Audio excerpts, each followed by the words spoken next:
దేవుడు మన పక్షమునుండగా మనకు విరోధి ఎవడు? మోగదేంటి ఉందా ఇలా అండి. Okay, right. మత్తయి సువార్త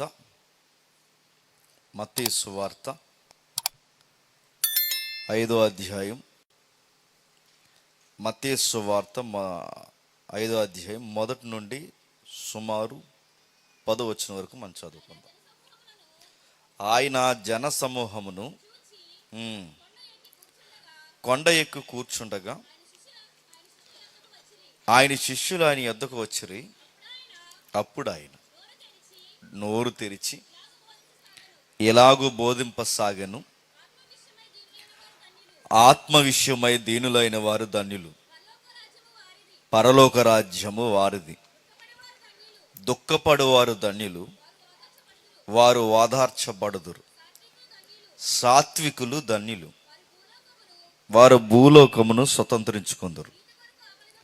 నీతి కొరకు ఆకలి దప్పులు గలవారు ధన్యులు, వారు తృప్తిపరచబడుదురు. కనికరము గలవారు ధన్యులు, వారు కనికరము పొందుదురు. హృదయ శుద్ధి గలవారు ధన్యులు, వారు దేవుణ్ణి చూసెదరు. సమాధానపరచువారు ధన్యులు, వారు దేవుని కుమారులు అనబడుదురు.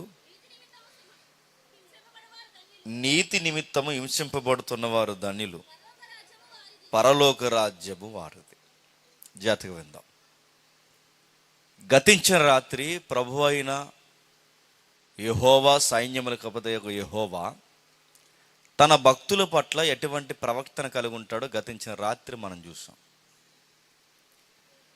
ఒక భయంకరమైన మనుషులంటే పడని సాతాను వ్యక్తిత్వం కలిగిన వాడిగా ఎవరైతే ఉన్నాడో మనుషుల మీద వాడు ఎప్పుడూ నేరారోపణ చేస్తూ ఉంటాడు. ఎవరింట్లో ఏం జరుగుతుందో, ఏ ఇదిలో ఏం జరుగుతుందో, ఎవరి పరిస్థితులు ఏంటో వాడు అటు ఇటు తిరుగుతూ ఎవరో ఒకరి మీద నేరాలు మోపుతుంటాడు. వాడి పనే అది. అపవాది అంటే అపనిందలు మోపువాడు అని.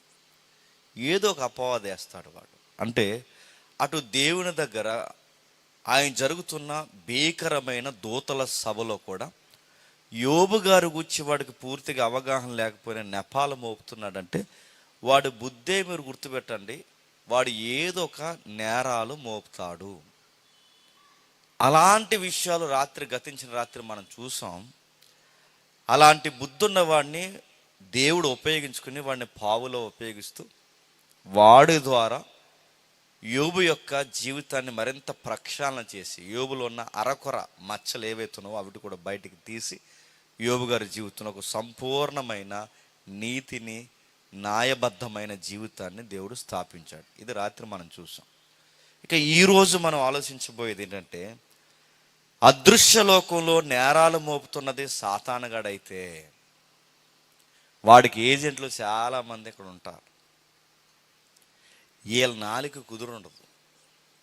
వీళ్ళ మాట్లాడే కొన్ని మాటలకి కాపరాలు పోతాయి. వీళ్ళ మాట్లాడే మాటలకి పచ్చగున్న సంఘం విడిపోయి మళ్ళీ ఒక సంఘం పెట్టుకుంటారు, చిన్న సంఘం స్టార్ట్ అవుతుంది. వీళ్ళ మాట్లాడే మాటలకి స్నేహితులు విడిపోతారు. వీళ్ళ మాట్లాడే మాటలకి సంసారాలు పోతాయి, సంఘాలు పోతాయి. వీళ్ళని ఏమంటారంటే గుర్తుపెట్టండి, ఈ కొండ మీద ప్రసంగంలో ప్రభువైన యేసుక్రీస్తు వారు రాస్తూ ఆయన ధన్యులని కొన్ని కేటగిరీస్ ఇచ్చాడు. చూడండి, పరలోక రాజ్యము నిమిత్తము ఆత్మ విషయంలో దీనులైన వారు ధన్యులు రాస్తున్నాడు. పరలోక రాజ్యం కొరకు, ఆయన నీతి కొరకు దుఃఖపడువారు ధన్యులు. సాత్వికులు ధన్యులు. ఇంకా నీతి కొరకు ఆకలి దప్పులు గలవారు ధన్యులు. కనికరం గలవారు ధన్యులు. హృదయ శుద్ధి గలవారు ధన్యులు. సమాధానపరచేవారు ధన్యులు. నీతి కొరకు హింసింపబడుతున్న వారు ధన్యులు. ఇందులో ఈ పట్టికలో రాస్తూ ఒక మాట అంటున్నాడు, వీళ్ళు సువార్తలో ఉన్నారు. ఈ వ్యక్తి అయినా ఎవరైనా సువార్తలో ఉన్నారని ఎట్లా తెలుస్తుందంటే వాళ్ళకి క్వాలిటీస్ ఉంటాయంట. కాబట్టి కొంచెం ట్రిబుల్ తగ్గించండి. వాళ్ళకి క్వాలిటీస్ ఉంటాయంట. అంటే ఏ క్వాలిటీస్ ఉంటాయి మీరు చేతకు చూడండి. వాళ్ళ నీతి కొరకు అవసరమైతే ఆకలి దప్పులతో ఉంటారు తప్ప నీతి కొరకు బాగా నీతిని అమ్మేసుకోవడానికి ఆకలి కొరకు నీతిని తప్పరంట. వాళ్ళు దేవుని కొరకు ఎన్ని దెబ్బలైనా తింటారు, కానీ రాత్రి యోబు గారు తిన్నట్టు ఎన్ని దెబ్బలైనా తింటారు, కానీ వారు మాత్రం వారి నీతిని మాత్రం విడిచిపెట్టరంట. ఇలాంటి పట్టిక రాస్తూ అని రాసుకొస్తూ ఏమంటున్నాడు చూడండి 9వ వచనంలో, సమాధానపరచువారు ధన్యులు.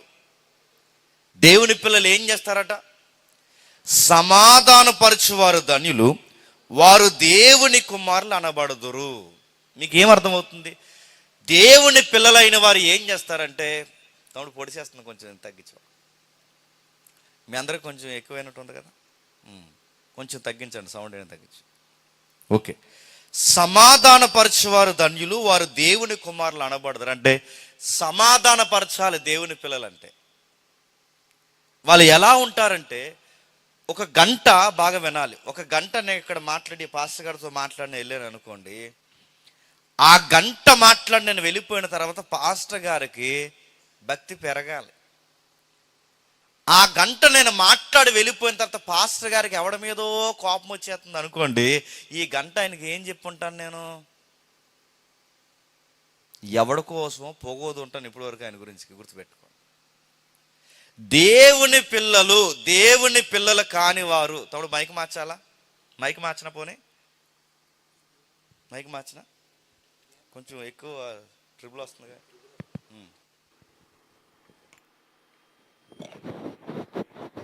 Okay, right.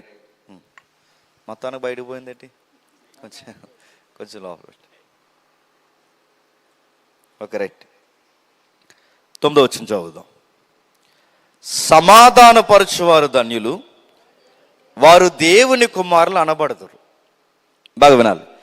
దేవుని పిల్లలు ఏం చేస్తారట? సమాధానపరుస్తారట. మళ్ళీ ప్రశ్న, సమాధానపరచడం అంటే బాగా వినండి, ఒక గంట ఒక వ్యక్తితో మనం మాట్లాడిన తర్వాత సమాధానపరచబడాలి. ఎగ్జాంపుల్ మళ్ళీ చెప్తున్నానండి. పాస్టర్ గారు ఉన్నారు, ఆ పాస్టర్ గారు ఉన్నారు, ఇద్దరు మాట్లాడుకున్నారు అనుకోండి. వాళ్ళిద్దరు మాట్లాడుకున్న తర్వాత ఒకరికొకరికి భక్తి పెరగాలి. అలా భక్తి పెరగకుండా వాళ్ళిద్దరూ మాట్లాడుకున్న తర్వాత అందులో ఇద్దరిలో ఎవరో ఒకరికి సంఘ పెద్దల మీద కోపం వస్తుంది అనుకోండి, ఏం మాట్లాడుకున్నట్టు? ఇద్దరు గాస్పల్ మాట్లాడుకున్నట్ట, గాసిప్స్ మాట్లాడుకున్నట్టు? చెప్పండి. ఇప్పుడు చెప్పండి, గాసిప్స్ అనేవి ఎలా పుడతాయి? గాస్పల్ చెప్పకుండా ఏం మాట్లాడుకున్నా గాసిప్ పుడతాది. మొన్న ఇక్కడే దగ్గరలో ఎక్కడో చెప్పాను, అది మొదటి భాగం. రెండో భాగం మా చర్చిలో చెప్పాను, అదే మీకు చెప్తాను, కొంచెం జాగ్రత్తగా వినండి. ఈ అంత అత్యవసరం ఏంటంటే, ఇవి తెలియకే కాపురాలు రోడ్డుకి ఎక్కేస్తున్నాయి. ఇవి తెలియకే నేను అడుగుతున్నా, చీడపీడ పడుతుంది. ఏం మాట్లాడాలో తెలియకే, ఏం మాట్లాడకూడదో తెలియకే ఈరోజు స్నేహితుల మధ్య 20 ఏళ్ళు స్నేహితుల మధ్య గొడవలు వస్తున్నాయి. ఏం మాట్లాడాలో ఏం మాట్లాడకూడదో ఎక్కడికక్కడ తెలియకపోవడం వల్లనే దేవుని పిల్లలుగా ఉండాల్సిన మనము సాతానికి ఏజెంట్లుగా పనిచేస్తున్నాం. సాతానుగడు పని ఏంటి చెప్పిన? దేవుడు సువార్త చెప్పి సంఘాన్ని కడతాడు. నా మాటలు మీకు అర్థమవుతాం లేదు. దేవుడు సువార్త చెప్పి మనుషుల్ని బలపరుస్తాడు. దేవుడు సువార్త చెప్పి జనాల్ని తన రాజ్యంలోకి పిలుస్తాడు. కానీ సాతానుగాడు సువార్త చెప్పడు. చెప్పండి, సోది చెప్తాడు. దేవుడు గాస్పల్ చెప్తే సాతానుగాడు ఏం చెప్తాడు? గాస్పల్ చెప్పడు, వాడు గాసిప్ చెప్తాడు. వాడి పనే అది. వాడి పని ఎలా ఉంటుంది మీరు చూడండి. వాడికి గాస్పల్ మీద ఇంట్రెస్ట్ ఉండదు. వాడికి ఎప్పుడు ఏదో ఒక సోది కావాలి. ఆ సోది చెప్పుకుంటూ వాడు తిరుగుతుంటాడు. వాడు అటు తిరుగుతాడు, ఇటు తిరుగుతాడు, అలా తిరుగుతాడు. ఆ తిరుగుతున్న వాడు ఎవరిని నియమించుకుంటాడంటే, ఆడికి తొత్తుల్లా పనిచేసే కొంతమంది మనుషుల్ని నియమించుకుంటాడు. అలాంటి జాబితాలో చాలామంది పడతారు. కొన్నిసార్లు నీతిమంతులు కూడా, గుర్తుపెట్టుకోండి, మంచివారు కూడా వాళ్ళకి తెలియకుండానే కొన్నిసార్లు పొరపాట్లు చేస్తారు. ఏం జరుగుతుంది? ఎక్కడ జరిగింది? ఒక్కసారి ఆదికాండం రండి. ఆదికాండము 37వ అధ్యాయం, త్వరగా ఆదికాండం 37వ అధ్యాయం, ఆదికాండం 37వ అధ్యాయం మొదటి వచనం నుండి.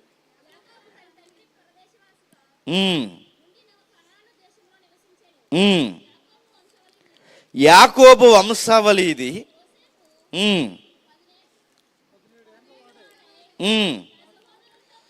తన సహోదరులతో కూడా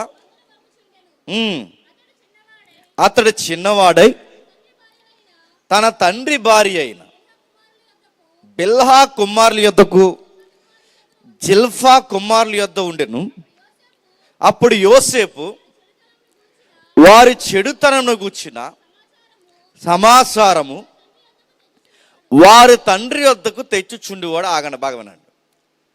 గాసిప్స్ అనేవి ఎలా స్టార్ట్ అయ్యేది గుర్తుపెట్టుకోండి, బాగా వినండి. కొన్నిసార్లు మనం నిజమే మాట్లాడతాం, కొన్నిసార్లు మనం విన్నదే మాట్లాడతాం, కొన్నిసార్లు మనకు తెలిసిందే మాట్లాడతాం, కొన్నిసార్లు మనం చూసిందే మాట్లాడతాం. కానీ ఆ చూసింది విన్నది నువ్వు మాట్లాడుతున్నది చెప్పాల్సిన టోన్లో దాన్ని చెప్పకుండా ఏరే రకంగా ఏమన్నా చెబితే కుటుంబాలు బాగుపడతాయి, ఇడిపోతాయి. చెప్పండి. ఇక్కడ కనబడుతున్నది యోసేపు గారు అయినా, యోసేపు గారి వయసు ఎంత అప్పటికి? 17 ఏళ్ళు.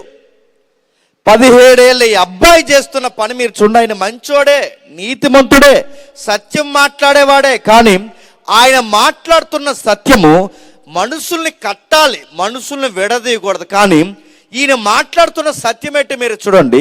వాళ్ళ అన్నీలు చేస్తున్న తుంటర పనులన్నీ ఎవరికి తెస్తున్నాడట? వాళ్ళ తండ్రి చేస్తున్నాడు. బాగా వినండి. యోసేపు గారు నిజమే మాట్లాడుతున్నాడు, కానీ ఆయన మాట్లాడుతున్న విషయాల్ని కుటుంబం కట్టిందా, కుటుంబం కట్టబడిందా, కుటుంబం ఇడిపోయిందా? చెప్పండి. చాలామంది అంటారు చెప్పాల్సినవన్నీ చెప్పేసి మేమేమైనా అబద్ధం ఆడేమేటండి? చెప్పండి. మేము నిజమే మాట్లాడి ఇప్పుడు నేను ఏం తప్పు మాట్లాడేశానని ఇప్పుడు ఎంత మీరు నా మీద గొడవెడుతున్నారంటే నువ్వు ఏ తప్పు మాట్లాడలేదు, కానీ చెప్పాల్సిన వాళ్ళకి చెప్పలేదు. అది ప్రాబ్లం. ఇప్పుడు నేను ఏమనేసానండి ఇప్పుడు నా మీద ఎంత పగబడ్డాను? నువ్వేమనలేదు, కానీ నువ్వు అన్నది కలపలేదు మనుషుల్ని. ఏమైంది చెప్పండి? మనుషుల్ని విడగొట్టింది, చెడగొట్టింది.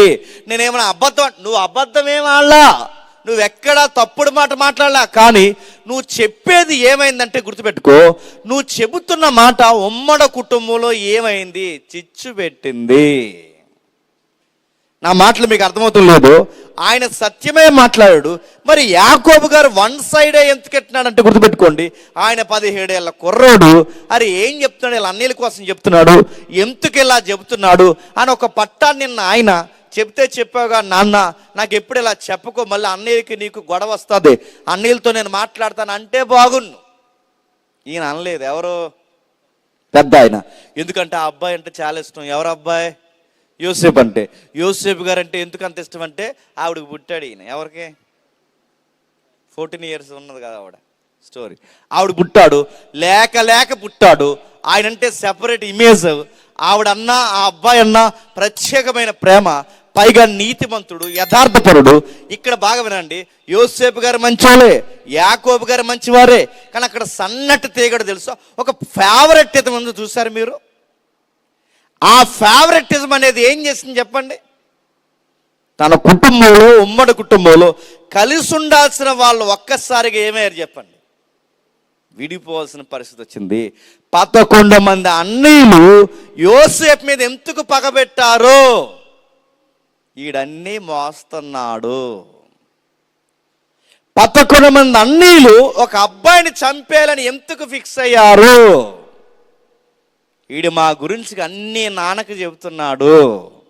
ఇంకా బాగానండి, యోసేపు బాగానండి, యోసేపుకు రంగురంగుల సొక్కా కుట్టించి ఈ అబ్బాయిలు మాత్రం సాదా సీదాగా చూసిన ఈ ఫేవరెటిజం అనేది వాళ్ళ నాన్నగారిని లెక్క చేసేలాగా 11 మంది వ్యవహరించారా?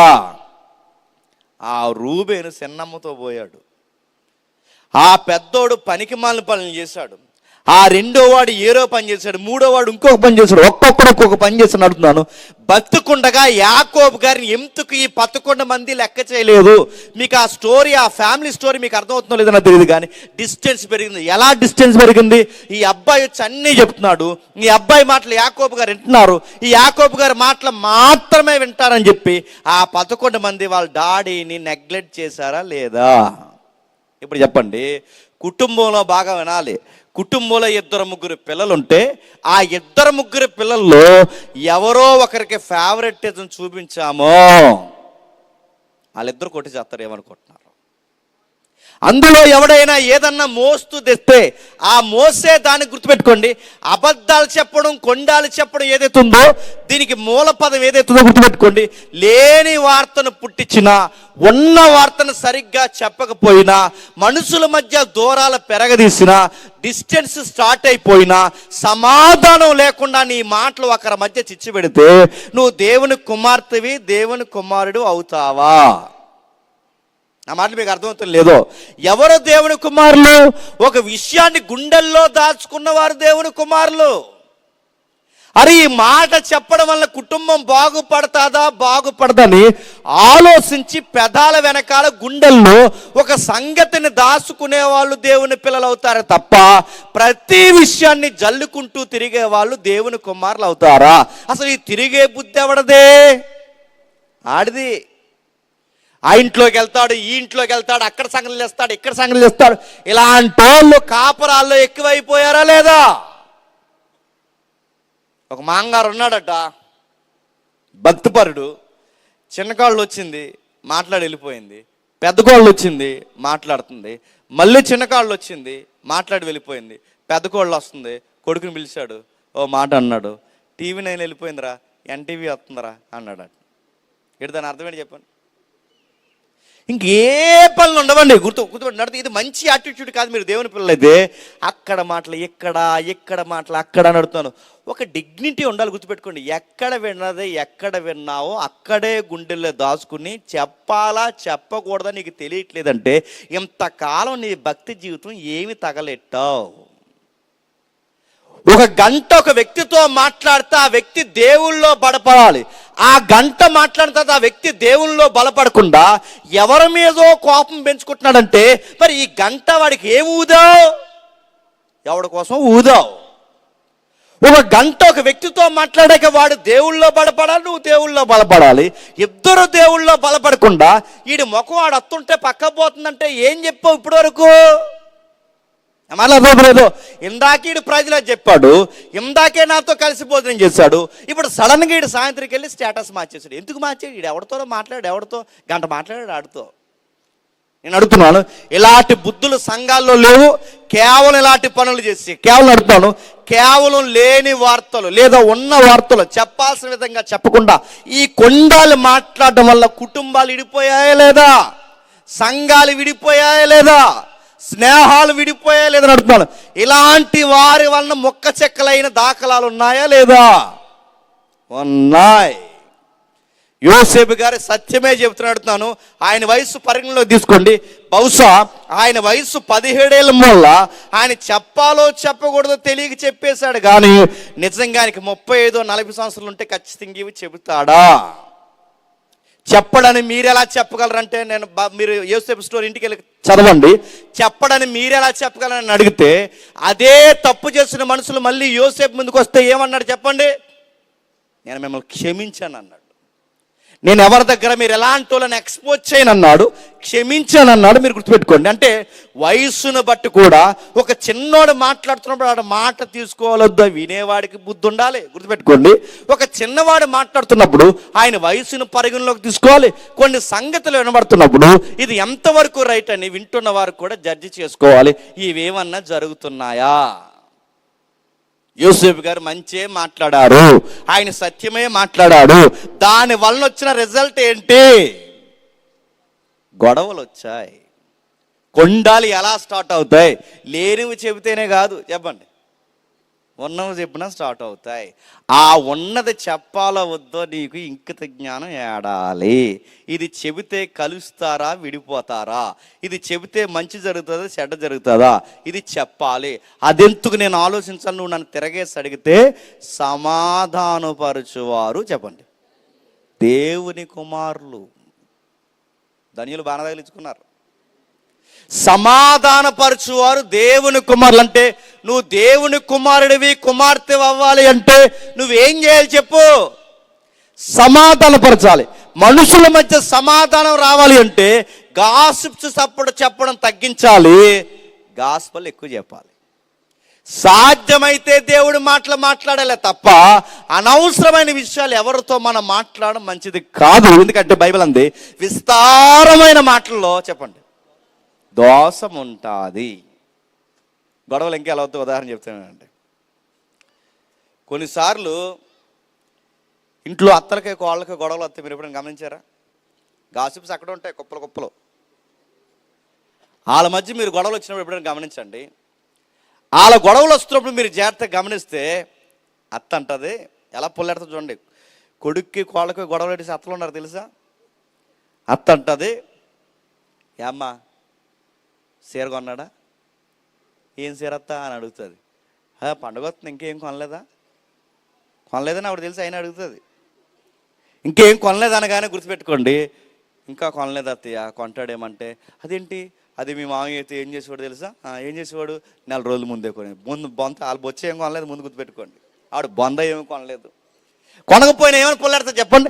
మీ మామయ్య అయితే నెల రోజులు ముందే కొనేసేవాడు అనగాని దీని ముఖం మాడిపోయి అలా తిరుగుతుంటుంది కిచెన్ రూమ్లో.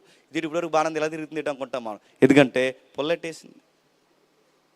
అయినా పండగ ముందు మా నాన్న వాళ్ళ నాన్నకు కొనేసేవాడు, నాకు కొనేసేవాడు, నీకు కొనడానికి ఏముందమ్మా అనగానే ఆ పిల్లకి ఎలా ఉంటుంది అంటే, ఇంటికి నేను సర్వెంట్ని తప్ప చెప్పండి, నేను వైఫ్ని కదండి, పెద్ద పెద్ద రాజ్యాంగ మాటలు మాట్లాడుతుంది ఇంట్లో కూర్చుని ఇలా మాట్లాడుతుంది అనుకుంటే అలా మారిపోవడానికి కారణం ఏంటి? ఇవిడెట్టిన పొలం. కొన్నిసార్లు మీరు గమనించండి, గాసిప్స్ అనేవి ఎలా ఉంటాయంటే, అత్తలో కొన్నిసార్లు గుర్తుపెట్టుకోండి, వాళ్ళిద్దరికి పెళ్ళి అయిన తర్వాత ఈవిడ కొంచెం సైలెంట్ అవ్వాలి. ఈవిడ యాక్టింగ్ ఎక్కువైపోతుంటుంది మధ్యలో. వాళ్ళు కొట్టినా తిట్టుకున్నా 4 గోళ్ళ మధ్య ఏదో అయిపోతే అవసరం బీరువాలు పడగొడేస్తారు, మంచాల పైకి గిరేస్తారు. అలా ఇష్టం అది. ఆ 4 గోళ్ళ మధ్య ఏదో జరుగుద్ది.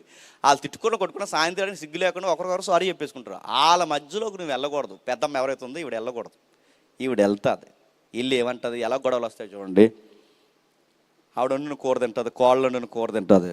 తిని తుబుక్కు మనిసి ఎవరైనా తింటారు ఇలాగా? ఎంత గారాభంగా పెంచేవాడిని. మా అబ్బాయి ఉప్పు ఎక్కువ తిండు తెలుసా, మా అబ్బాయి కారం ఎక్కువ తిండు తెలుసా, మా అబ్బాయికి ఫ్రై ఇలా చేస్తే నచ్చదు తెలుసా, మా అబ్బాయికి ఇలా నచ్చుతుంది. ఈ వయసు అయిపోయిన ఈ పెద్దమ్మకి తెలియని విషయం ఏంటంటే, వాళ్ళ ఆవిడ ఉప్పు ఎక్కువ వేసినట్టు నచ్చుతుంది, ఈవిడిది వెళ్ళా సంగతి. కానీ మధ్యలోకి దూరం ఏమంటుంది, ఆడికి ఉప్పు నచ్చదు, కారం నచ్చదు, అది నచ్చదు, ఇది నచ్చదు అని చెప్తే తీరా వెళ్ళి ఏం చేస్తుందంటే, ఈవిడ ఎవరైతుందో వీళ్ళ అమ్మ వెళ్ళి ఆ కొడుకు వచ్చినట్టు ఏమంటుంది, ఎరా ఉప్పు అలా ఎక్కువ వేసేస్తుంది, కారం అలా ఎక్కువ వేసేస్తుంది, ఎలా తింటున్నారంతా మేమే తినలేకపోయామంటే, పర్లేదు మమ్మీ నాకు బాగుందని కానీ వెంటనే అంటుంది, మారిపోయావురా అంట. ఇటు కూరకే. నేను అడుగుతున్నాను, గొడవలు ఎలా వస్తాయి? నీ వయసు ఎక్కడ తగలెట్టావు నడుతున్నా, నీ వయసు ఎక్కడ తగలెట్టావు? వాళ్ళిద్దరు ఏదో సర్దుకుపోయి ఏడుస్తారు. ఆడికి ఉప్పు ఎక్కువైనా ఉప్పు అనిపిస్తుంది, ఎందుకంటే మొన్న అయింది పెళ్ళి. ఆడి కారం ఎక్కువైనా కారం తెలియదు, ఇప్పుడు ఏం తెలియదు. అలాంటి మధ్యలో నువ్వు దూరం కిరికిరిలు ఎడితే ఆ కాపురాలు నిలబడతాయా? మాట్లాడొచ్చా? నడుతున్నాను. దేవుని పిల్లలైతే సమాధానపరచాలి, గొడవలు పెట్టకూడదు. గొడవలు పెడితే ఏమవుద్ది, కాపురాలు విడిపోతాయి. నేను అడుగుతున్నాను, ఈయన ఉన్న వార్త చెప్పాడు, లేని వార్త ఏం చెప్పలేదు. ఉన్న వార్త చెప్తే నేను అడుగుతున్నాను, ఈ కుటుంబం ఏమైంది? యోసేపుని మళ్ళీ చూడగలిగారా? కొన్ని సంవత్సరాలు పట్టింది. కసితో రగిలిపోయారు, తీసుకెళ్లారు, గోతులో పడేశారు. ఆ అబ్బాయి ఎక్కడో సింహాసనానికి పోయాడు. మళ్ళీ వీళ్ళు చూసుకునే సమయానికి ఎంత టైం వేస్ట్ అయిపోయింది. కేవలం దేనికో చెప్పిన, వాళ్ళ మాట్లాడుకునే మాటలు. అన్నయ్యలు ఇలా చేస్తున్నారంటే డాడీకి తెలిస్తే బాధపడతాను, ఈయనన్నా బాగున్నావు, ఒరే తమ్ముడు ఇలా చెప్తామంట, మేము ఇంకెప్పుడు చేయవురా, డాడీకి చెప్పకరా అని ఏళ్ళన్నా బాగున్నావు. ఈయన ఇన్ఫర్మేషన్ ఈయన ఇస్తున్నాడు, ఆయనేమో ఆయన ఇస్తున్నాడు, ఏళ్ళ పనులు ఏళ్ళు చేస్తున్నారు. దీని వలన మొత్తం తిరిగి ఉమ్మడి కుటుంబం కాస్త యాకోబుకి ఏం కలిగించింది చెప్పండి? ఆయాసము, దుఃఖం కలిగించిందా లేదా? వీటన్నిటికీ పునాది ఏంటి చెప్పండి? అక్కడ మాటలు ఇక్కడ చెప్పుకోవడము. ఈ పని నీతిమంతుడైన యోసేపు గారి చేస్తేనే రిజల్ట్ ఎలా ఉంటే, అక్కడ మాటలు ఇక్కడ చెప్తే నీతిమంతుడు యోసేపు చేస్తే రిజల్ట్ ఎలా ఉంటే, మనం నీతిమంతులమా? ఇంకో 4 మాటలు కలిపి చెప్తాం. మన ట్యూన్ మార్చేస్తాం, మన టోన్ మార్చేస్తాం, మనం ఇంకా చెప్పే విధానం మారిపోద్ది కాదా? ఉదాహరణ చెప్తాను వినండి. ఇప్పుడు నేనే ఉన్నాను, ఎవరో ఉన్న బ్రదర్తో మాట్లాడాను, మా వైఫ్ వచ్చి అడుగుతుంది, ఈడు అన్నయ్య గారు ఏరని అడుగుతుంది. అడిగినప్పుడు ఏం చెప్పాలి? జస్ట్ ఇప్పుడే బయటికి వెళ్ళడమో వచ్చేస్తారని చెప్పాలి. అలా కాకుండా ఈ చెప్పివాడు మధ్యలో ఉండి ఏటో బైకిట్టుగాని కంగారుగా వెళ్ళిపోయేసి వెళ్ళి అన్నాడే అనుకోండి, దాని మొహం మారిపోద్ది. వచ్చినవాడు కుదురంగా ఉండగా అడుగుతాను, వచ్చిన చాలా ఇలానే ఉంటాయి కొండములు. అంటే వాడు అబద్ధం ఏం చెప్పలేదు, నేను బయటికి వెళ్ళానన్నది నిజమే, నాకు ఏదో ఫోన్ వచ్చిందన్నది నిజమే, అన్నీ నిజమే. కానీ అది చెప్పే విధానం అందు చూసారా, ఆ విధానం నా వైఫ్ని డిస్టర్బెన్స్లోకి తీసుకొచ్చాడో లేదో చెప్పండి. కొండగాళ్ళు ఇలానే ఉంటారు. మరో మాట చెప్తాను వినండి. ఎక్కడో మాట్లాడుతున్నాను అనుకోండి, ఎవరితోనో మాట్లాడుతున్నాను అనుకోండి, ఈ కుదురుంగుండ బ్యాచ్ కుదురుంగుండకుండా చెల్లి చెల్లి చెల్లి నీకు విషయం చెప్పాలి ఎలారా అన్నాడు. ఈ మధ్య అన్నయ్య ఆ సిస్టర్ ఎవరితోనో మాట్లాడుతున్నాడంటే దానికి ఎలా ఉంటుందండి? మాట్లాడుతున్నాడే బిజీ అవుతుంది ఈ మధ్య అంటారు. నడుతున్నాను, ఏమవుద్ది నిలబడతాడు, ఏం మాట్లాడాడో చెప్పడాడు, ఏ సంగతులు మాట్లాడో చెప్పడాడు, కానీ ఒకటే చెప్తాడు ఏమని, ఆ సిస్టర్ ఎవరితో అరగంట నుంచి మాట్లాడి నేను చూశాను అనగానే ఇంటికి వచ్చేసరికి వాతావరణం ఎలా ఉంటుంది చెప్పండి. నేను అడుగుతున్నాను, ఇలాంటి సన్నాసిగాళ్ళు ఎవరైనా ఉంటే, నేను సీరియస్గా తిడుతున్నాను, ఇలాంటి పోరంబోకులు ఎవరైనా ఉంటే ఈ బూతులు ఏం కాదు గుర్తుపెట్టుకోండి. సన్నాసి అంటే సన్యాసి కానివాడు, సన్యాసి అంటే భక్తుడని గుర్తుపెట్టుకోండి. భక్తి లేనివాడిని సన్నాసి అంటారు. పోరంబోకు అంటే ఎందుకు పనికిరాని భూమిని చెప్పండి పోరంబోకు. ఏ పని లేనివాడిని మనుషుల్లో పోరంబోకు అంటారు, గుర్తుపెట్టుకోండి. పాస్టర్ గారు బూతులు ఆడతాను నెక్స్ట్ వీక్ పిలకండి అనకండి, గుర్తుపెట్టుకోండి. అవి బూతులు ఏం కాదు, గుర్తుపెట్టుకోండి. ఇలాంటి సన్నాసిగాళ్ళు పోరంబోకులు ఎవరైనా ఉంటే నేను చెప్తున్నాను, ఇదే సంగతిని అడుగుతున్నాను. నీకు చెల్లుండి ఆ చెల్లికి పెళ్ళయ్యి, ఆ చెల్లికి పెళ్ళి అయితే నీ బావే ఎవరితోనో మాట్లాడుతుంటే అదే సంగతి తెచ్చి నీ చెల్లికి ముడెడతావా? అక్కడ మాత్రం నీకు డింగిని జ్ఞానోదయం పనిచేస్తుంటుంది నీకు. అది ఎదుటోళ్ళు కాపురంలో మాత్రం చెల్లి అని పిలిచి ఆ కాపురంలో నిప్పులు పోస్తున్నావంటే నిన్నేమనాలి? నువ్వు దేవుని కుమారుడువా, దేవుని కుమార్తెవా? నడుతూ నువ్వు దేవుని కుమారుడు, దేవుని కొడుతా. అదే ఇది నీ ఇంట్లో విషయం అయితే రోడ్డు మీద చెప్తావా? అదే మీ బావ ఎవరితోనో మాట్లాడుతుంటే ఎందుకు మాట్లాడుతున్నాడు ఏంటో ఆయన ఉందాతనంగా మాట్లాడి బావ ఎవరితో ఏదో పని మీద మాట్లాడుతావు నువ్వు చెప్తావు, కానీ నీ చెల్లికి మాత్రం కాపురం డిస్టర్బెన్స్ అవ్వకూడదని విషయాన్ని నువ్వే ముందు వివరిస్తావు. ఇక్కడున్న ఇంకిత జ్ఞానం పొరుగుల కాపురం కోసం మాట్లాడుతున్నప్పుడు నీకు ఎందుకు రావట్లేదు? నేను అడుగుతున్నాను, నువ్వు ఎవరికి ఏజెంట్గా పనిచేస్తున్నావు తెలుసా? దేవుడికి ఏజెంట్ కాదు, చెప్పండి, సాతానుగాడికి ఏజెంట్వి. ఒక వ్యక్తి కోసం నీకు తినంగా మాట్లాడడం రాలేదంటే, ఒక వ్యక్తి కోసం మంచి మాట్లాడడం నీకు రావట్లేదంటే, ఒక వ్యక్తి కోసం సమాధానపరిచే మాటలు నీకు రావట్లేదంటే నీకు దేవుని భక్తి అర్థమైందా? దేవుని గుణగణాలు ఏంటో చెప్పిన, సువార్త చెప్పి మనుషులను కట్టాలనుకుంటాడు దేవుడు, సమాధానపరిచి మనుషులను కట్టాలనుకుంటాడు దేవుడు. ఏదో ఒకటి చెప్పి కొండాన్ని చెప్పి లేని వార్తను ఉన్న వార్తను పుట్టించి మనుషులను దూరపరచాలనుకుంటాడు సాతానుగాడు. దేవుని వార్తకి దుర్వార్తకి, దేవుని వార్తకి సాతాను వార్తకి ఎక్కడ వ్యత్యాసం అని తెలుస్తుందంటే, ఒక వార్త విన్న తర్వాత మనుషులు అందరూ సంతోషంగా ఉండాలి, కానీ ఒక వార్త విన్న తర్వాత బాధపడుతున్నారంటే నువ్వు సాతానుగాడికి ఏజెంట్వి. ఇంకా ఏం జరుగుతున్నాయి ఒకసారి సంఖ్యాకాండం తీయండి. సంఖ్యాకాండము 12వ అధ్యాయం, త్వరగా సంఖ్యాకాండము 12వ అధ్యాయం మొదటి వచనం నుండి. మోసే కూసు దేశపు స్త్రీని పెండ్లి చేసుకొని, అతడు పెండ్లి చేసుకున్న ఆ స్త్రీని బట్టి అతనికి విరోధముగా మాట్లాడిరి వారు మోసే చేత.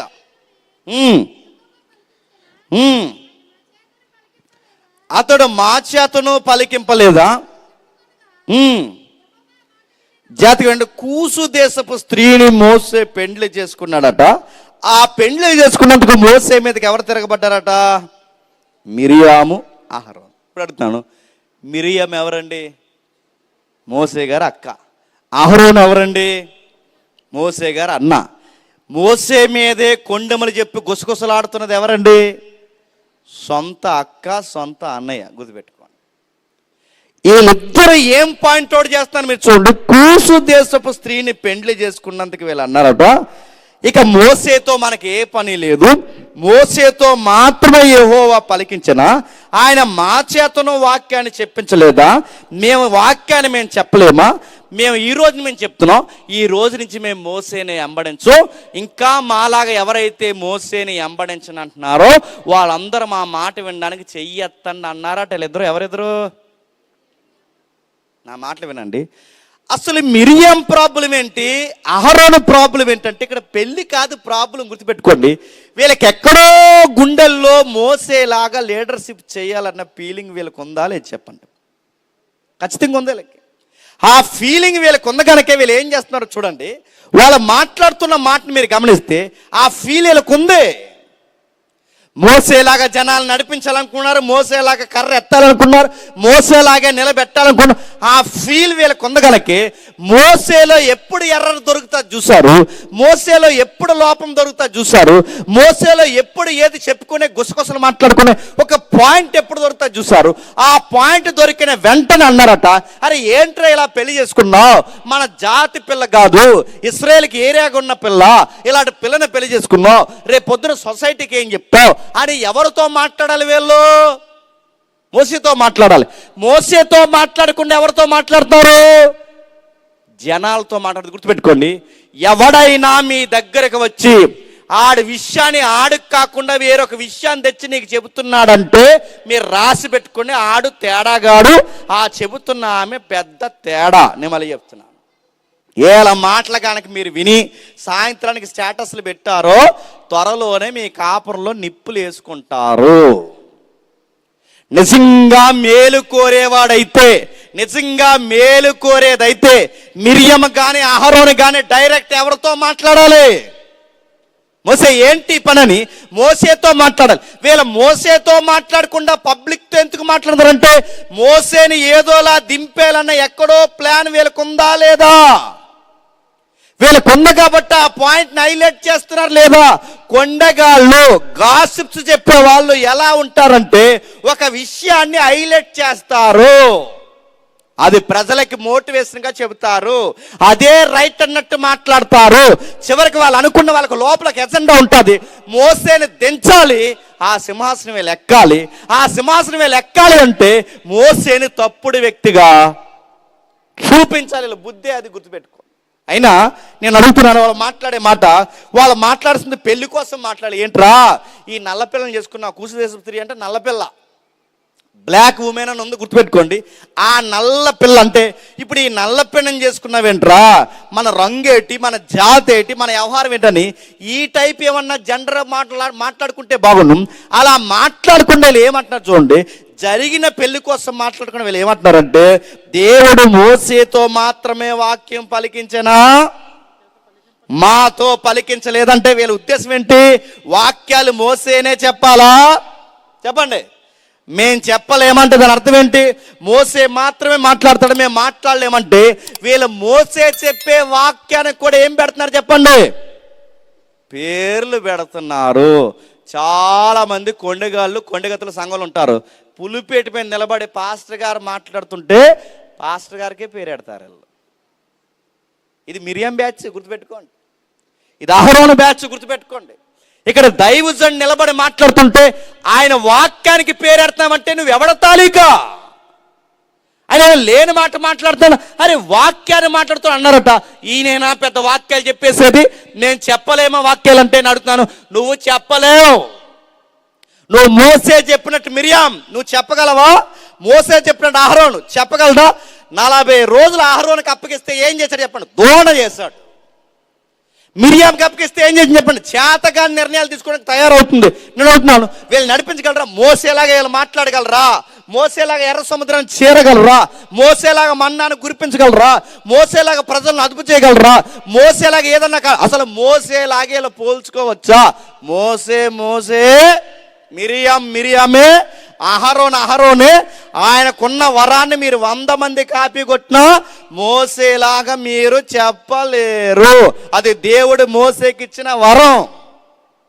చాలా మంది తయారైపోతారు, ఏమంటారు చెప్పినా, ఈ పాస్టర్ గారు కాకపోతే ఇంకో పాస్టర్ గారు అంటే నడుతున్నాను, ఈ పాస్టర్ గారు వాకింగ్ చెప్తారు కానీ ఆ పాస్టర్ గారు లాగా చెప్పలేడు. ఎవరి వరం వాళ్ళదే. ఈయన కాదండి వీరకంటే, ఈయన కాకపోతే ఇంకొక గోకారని తీసుకో, ఆడు మాత్రం నీకు చెప్పలేడు. ఎవరి వరం వాళ్ళదే. వీళ్ళు అనుకుంటున్నారు వాక్యాలు ఆయన చెప్తుంటే వాక్యాలు అందరూ చెప్తారు, బైబిల్ అందరూ పట్టుకుంటారు, కానీ గుండెల్లో పొడవబడి దేవుడికి లోబడేలాగా కొందరు మాత్రమే చెప్పగలరు. ఇప్పుడు చెప్పండి, వీళ్ళు మాట్లాడుతున్న మాటలు చూడండి. మోసేతో మాత్రమే వాక్యాలు పలికించిన ఆయన మా చేతను ప్రవచనాలు వాక్యాలు పలికించలేడని మాట్లాడుకుంటుంటే దేవుడు కోపం వచ్చి అడుగో మీ ముగ్గురు ఇలా పక్కరండి అన్నాడట. ఎవరైతే దేవుడు మాట్లాడుతున్నా చూడు, యెహోవా ఆ మాట వినెను. మోసే భూమి మీద వారందరిలో మిక్కిలి సాత్వికుడు. ఇలా మాట్లాడుతున్న మాట ఎవరికి వ్యతిరేకంగా మాట్లాడుతున్నారు? మోసేకి. మోసేకి సేవకుడికి వ్యతిరేకంగా మాట్లాడుతున్న మాటలు ఎవరెట్టినారు? నేను గుర్తుపెట్టుకోండి, నీతికి పడి సేవ చేస్తున్న ఏ సేవకుడికి వ్యతిరేకంగా మాట్లాడినా, దేవుని దృష్టిలో ఉన్నతంగా సేవ చేసే ఏ సేవకుడి కోసం ఎవడు ఏ గాలి కూతలు కూసినా ఎవరు వింటారు? దేవుడు వింటాడు. అయినా సేవకుల కోసం అంత ఎక్కువగా మాట్లాడుకోవడం కుటుంబానికి వ్యక్తిగత జీవితానికి మంచిదా? మీకు ఉదాహరణ చెప్తాను వినండి. ఒక ఇంట్లో ఈ పెద్దోళ్ళకి కొన్నిసార్లు మరి ఏం మాట్లాడతారు ఏంటో నాకు అర్థం కదండి. ఒక ఇంట్లో పిల్లలు పడుకున్నారు అనుకుని సంఘంలో విషయాలు మాట్లాడుకుంటున్నారు.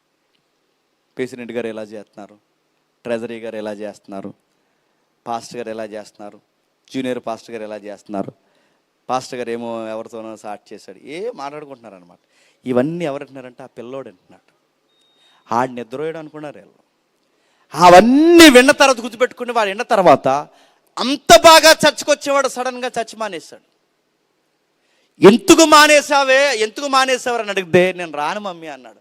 చక్కగా పాటలు పాడేవాడివి, చక్కగా ఇన్స్ట్రుమెంట్ ప్లే చేసేవాడివి, చక్కగా వస్తున్నావు, ఎందుకు మానేసేవారంటే ఆ పులిపేట మీద నిలబడి పాస్టర్ గారు పెద్దలు మాట్లాడుతుంటే నా బుర్రకి ఎక్కట్లేదు అన్నాడు. ఏరా అంటే మొన్న రాత్రి మీరు మాట్లాడుకున్నాం నేను విన్నాను, ఇలాంటి క్రైస్తవ్యం సంఘము నాకు వద్దన్నాడు. చివరికి గంజాగడ అయిపోయి గుర్తుపెట్టుకోండి. ఇలా మాట్లాడే పనికి మాలిన నాసిరకం మాటలకి చేతులారా ఎవడ జీవితాన్ని పాడు చేసుకున్నారో తెలుసా? వాళ్ళ సొంత కొడుకు జీవితాన్ని పాడు చేసుకున్నారు. చాలా మందికి నోరు అదుపుతూ ఉంటుందండి. అదే నోరు నాకు అర్థమవుదు. నలుగురు చుట్టూ ఉంటారు. ఆ నలుగురు చుట్టూ ఉన్నప్పుడు అరే ఈ మాట మాట్లాడితే ఎవడ ఎలా తీసుకుంటాను, కనీసం ఇంకిత జ్ఞానం ఉండాలి కదండి. నేను ఎందుకు ఇంత నొక్కి చెప్తున్నానంటే, దేవుని పిల్లలు అనుకున్న వారు సమాధానపరిచే మాటలు మాట్లాడతారు. దేవుని పిల్లలు కాని వారు ఇదిగో ఇలా చెడగొట్టే మాటలు మాట్లాడతారు, లేని మాటలు మాట్లాడతారు, మనుషులు దూరపరుస్తారు. మోసే మీద తిరగబడుతున్నారట. మోసేనా వాక్యం చెప్పేది మేము చెప్పామంటే మీరు చెప్పలేరు. మోసేలాగా మీరు చెప్పలేరు. మోసేలాగా మీరు అద్భుతాలు చేయలేరు. మోసేలాగా మనుషులు మీరు నిలబెట్టలేరు. మోసే చేసినంత కార్యాలు మీరు చేయలేరు. మీరు 100 మందిని తెచ్చుకున్న ఆయనకిలాగా మీరు ఎక్కడా చేయలేరు. మోసే మిరియామే, అహరోనే వీళ్ళు ఎన్ని కుప్పగంతలు వేసినా మోసే లాంటి నాయకత్వాన్ని వీళ్ళు చూపించలేరు. గమ్మత్తుని చెప్పిన వీళ్ళ ప్రాబ్లం ఏంటంటే మోసేలాగా నాయకులు అవుదామని.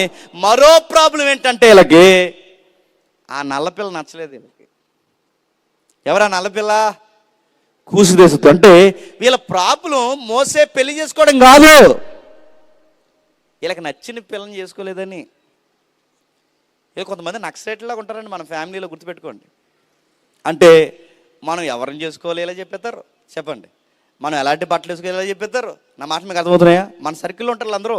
మనం ఎవరిని చేసుకోవాలో చెప్పేస్తారు, మన మనసులో ఎవరు బొమ్మ పెట్టుకోవాలి అలా చెప్పేస్తారు, మనం ఎవరైపు చూసినా వాళ్ళు అన్నీ అలా చెప్పేస్తారు. అడుగుతాను, మన పెళ్ళి అలా చెప్పేస్తారు, మన నడక అలా చెప్పేస్తారు, అన్నీ అలా చెప్పేస్తారు. వాళ్ళకి నచ్చినట్టు కనుక మన బంధాన్ని ఏర్పరచుకోకపోతే ఏం చేస్తారు చెప్పండి? మాట్లాడడం మానేసి వీడి మానేయడం కాకుండా మనతో మాట్లాడే వాళ్ళని అందరినీ ఏం చేస్తారు చెప్పండి? చెడగొడతారు. నా మాటలు మీకు అర్థమవుతున్నాయా? అంటే ఇక్కడ మోసే పెళ్లి చేసుకున్న పెళ్లి కాన్సెప్ట్ ప్రాబ్లం కాదండి వీళ్ళకి. ఇలా కానాను బాగా ఉందండి, కూసు దేశపు స్త్రీని కానాను స్త్రీని అంటే వీళ్ళ బాధల్లా ఏంటంటే ఆ నల్ల పిల్లని చేసుకున్నాడు అన్న బాధ. అంటే వీళ్ళకి బాధ లేకుండా ఉండాలంటే ఈ మిరియాము అహరోను వీళ్ళు హ్యాపీగా ఉండాలి అంటే ఏ పిల్లని చేసుకుంటే హ్యాపీగా ఉందరు చెప్పిన? మళ్ళీ ఇశ్రాయేలు పిల్లలు చేసుకుంటే హ్యాపీగా ఉందరు.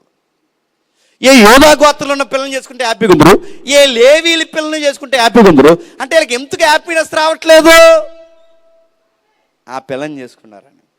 గుర్తుపెట్టుకోండి, రంగును బట్టి వ్యత్యాసం చూపిస్తూ, విధానాన్ని బట్టి వ్యత్యాసం చూపిస్తూ వారు మాట్లాడుతున్నప్పుడు దేవుడు అన్నాడట, నా మోసే మీద తిరగబడతారంటూ 6వ వచనంలో ఎవరు? వారిద్దరు రాగా ఆయన నా మాటలు వినుడి, మీలో ప్రవక్త ఉండిన యెహోవానగు నేను దర్శనమిచ్చి అతను నన్ను తెలుసుకున్నట్లు కలలో అతను మాట్లాడుచుందును. నా సేవకుడైన మోసే అట్టివాడు కాడు, అతను నా ఇల్లంతలో నమ్మకమైన వాడు, నేను గూఢభావంతో కాదు, దర్శనమిచ్చి ముఖాముఖి అతనితో మాట్లాడును, యెహోవా స్వరూపము నిధానించి చూసును.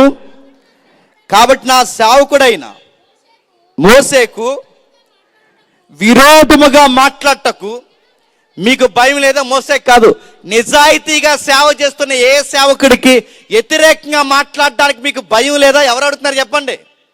దేవుడు నడుతున్న. వ్యతిరేకంగా ఏం మాట్లాడారు? లేని మాట మాట్లాడారా? మోసే నిజంగా పెళ్లి చేసుకున్నాడు లేదా? చేసుకున్నాడు.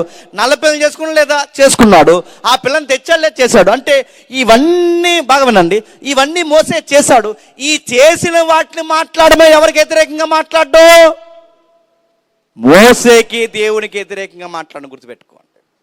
నా మాట మీకు అర్థమవుతున్నదో? అప్పటికి సిప్పోరా గారు చనిపోయారని కొంతమంది అంటారు, చనిపోయారు, ఏమైందో మనకు తెలియదు. కానీ మొత్తం మీద మోసే గారి యొక్క పర్సనల్ లైఫ్ అది, ఆయన మ్యారిటల్ లైఫ్ అది. ఆ మ్యారిటల్ లైఫ్కి ఇలా కామెంటరీ రాయడానికి వీళ్ళు ఎవరు? పిలిచింది ఆయన, వాడుకునేది ఆయన, నిలబెట్టింది ఆయన, నడిపించేది ఆయన, మోసే చేత అన్నీ చేయించేది ఆయన. ఆయన కాపురం కోసం ఇలా కామెంటరీ చేయడానికి వీళ్ళు ఎవరు? దేవుడు అన్నాడు, సేవకుడికి వ్యతిరేకంగా మాట్లాడడం మీకు భయం లేదా? అయినా మీ ప్రాబ్లం ఏంటి? నల్ల పిల్లని చేసుకున్నాడుగా. అంటే నల్ల పిల్లని చేసుకున్నాడు, మీకు ఎంత ప్రాబ్లం వస్తుంది? నేను అడుగుతున్నాను, నల్ల పిల్లని చేసుకున్నందుకు ఎంత ప్రాబ్లం మీకు వస్తే, మీరు రంగును బట్టి, జాతిని బట్టి, భాషను బట్టి మురిసిపోతున్నారు కనుక, ఏ రంగును బట్టి అయితే మురిసిపోతున్నారో ఆ రంగుకి కుష్టివ్యాధి వచ్చునుగా కన్నాడు. గుర్తుపెట్టుకోండి. నా మాట్లాడుతున్నాయా? నల్ల పిల్లని ఎటకారం, రంగుని ఎటకారం చేశారు, జాతిని ఎటకారం చేశారు కనుక మిరియాము ఆహారంలోకి వచ్చిన రంగు ఏంటి చెప్పండి? అదో రకమైన రంగు వచ్చింది. చాలా మంది మాట్లాడితే బాడీ షేవింగ్లు చేస్తుంటారు, చూసారా? నా మాటలు మీకు అర్థమవుతుంది లేదో? నోరు అదుపులో పెడితే నాలుగు కొడతాడు దేవుడు ఏమనుకుంటున్నారు? చాలామంది రంగు కోసం ఎటకారం చేస్తారు, వాళ్ళు నిలబడిన దానికోసం ఎటకారం చేస్తారు, వాళ్ళు నడుస్తున్న దానికి ఎటకారం చేస్తారు. వాళ్ళకు కొన్ని ఊత పదాలు ఉంటాయి, ఆ ఊత పదాలు ఎటకారం చేస్తారు. కొంతమంది వారు వేసుకున్న బట్టలని ఎటకారం చేస్తారు, నడుతాను. ఇవన్నీ దేవుడు వింటాడని నీకు తెలుసా? ఎవరు బట్టల కోసమైనా మాట్లాడితే వింటాడు, ఎవరిని మీద బాడీ షేమింగ్ చేస్తే వింటాడు, ఎవరినైనా ఎట్టకారం చేస్తే వింటారు. నడుపుతున్నాం. నీకు నవ్వుకోవడానికి ఇంకేమీ లేవా? ముక్కుని, కళ్ళుని, రంగుని, నడకని వీటిని వంక పెట్టి నవ్వుతున్నావంటే అవి దేవుని పిల్లల లక్షణాలా? నేను అడుగుతున్నాను, ఒక లేని వ్యక్తి కోసం అతని బాడీ మీద మీరు జోకులేసుకుంటున్నారంటే అది మంచి పరిణామమా? వీళ్ళు అంటున్నారు, ఆమె రంగుని బట్టి దూరం పెడుతున్నారు, ఆమె యొక్క సొగసుని బట్టి దూరం పెడుతున్నారు, ఆమె జాతిని బట్టి దూరం పెడుతున్నారు. దేవుడు ఏం చేశాడు చెప్పండి? ఒక తెల్లటి రోగం వచ్చిందట, అది తెల్లగా ఉంటుంది. అది కుష్టి కూడా కాదట, మూలాలు చెప్తున్నాయి.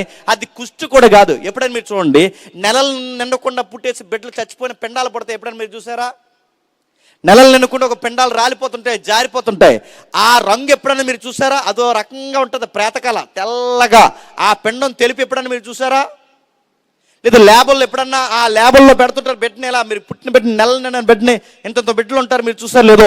అదో రకమైన తెలుపు ఉంటుంది. అది పూర్తిగా ఎరుపు అనలేం, అది పూర్తిగా తెలుపు అనలేం, అది పూర్తిగా రెడ్ అనలేం.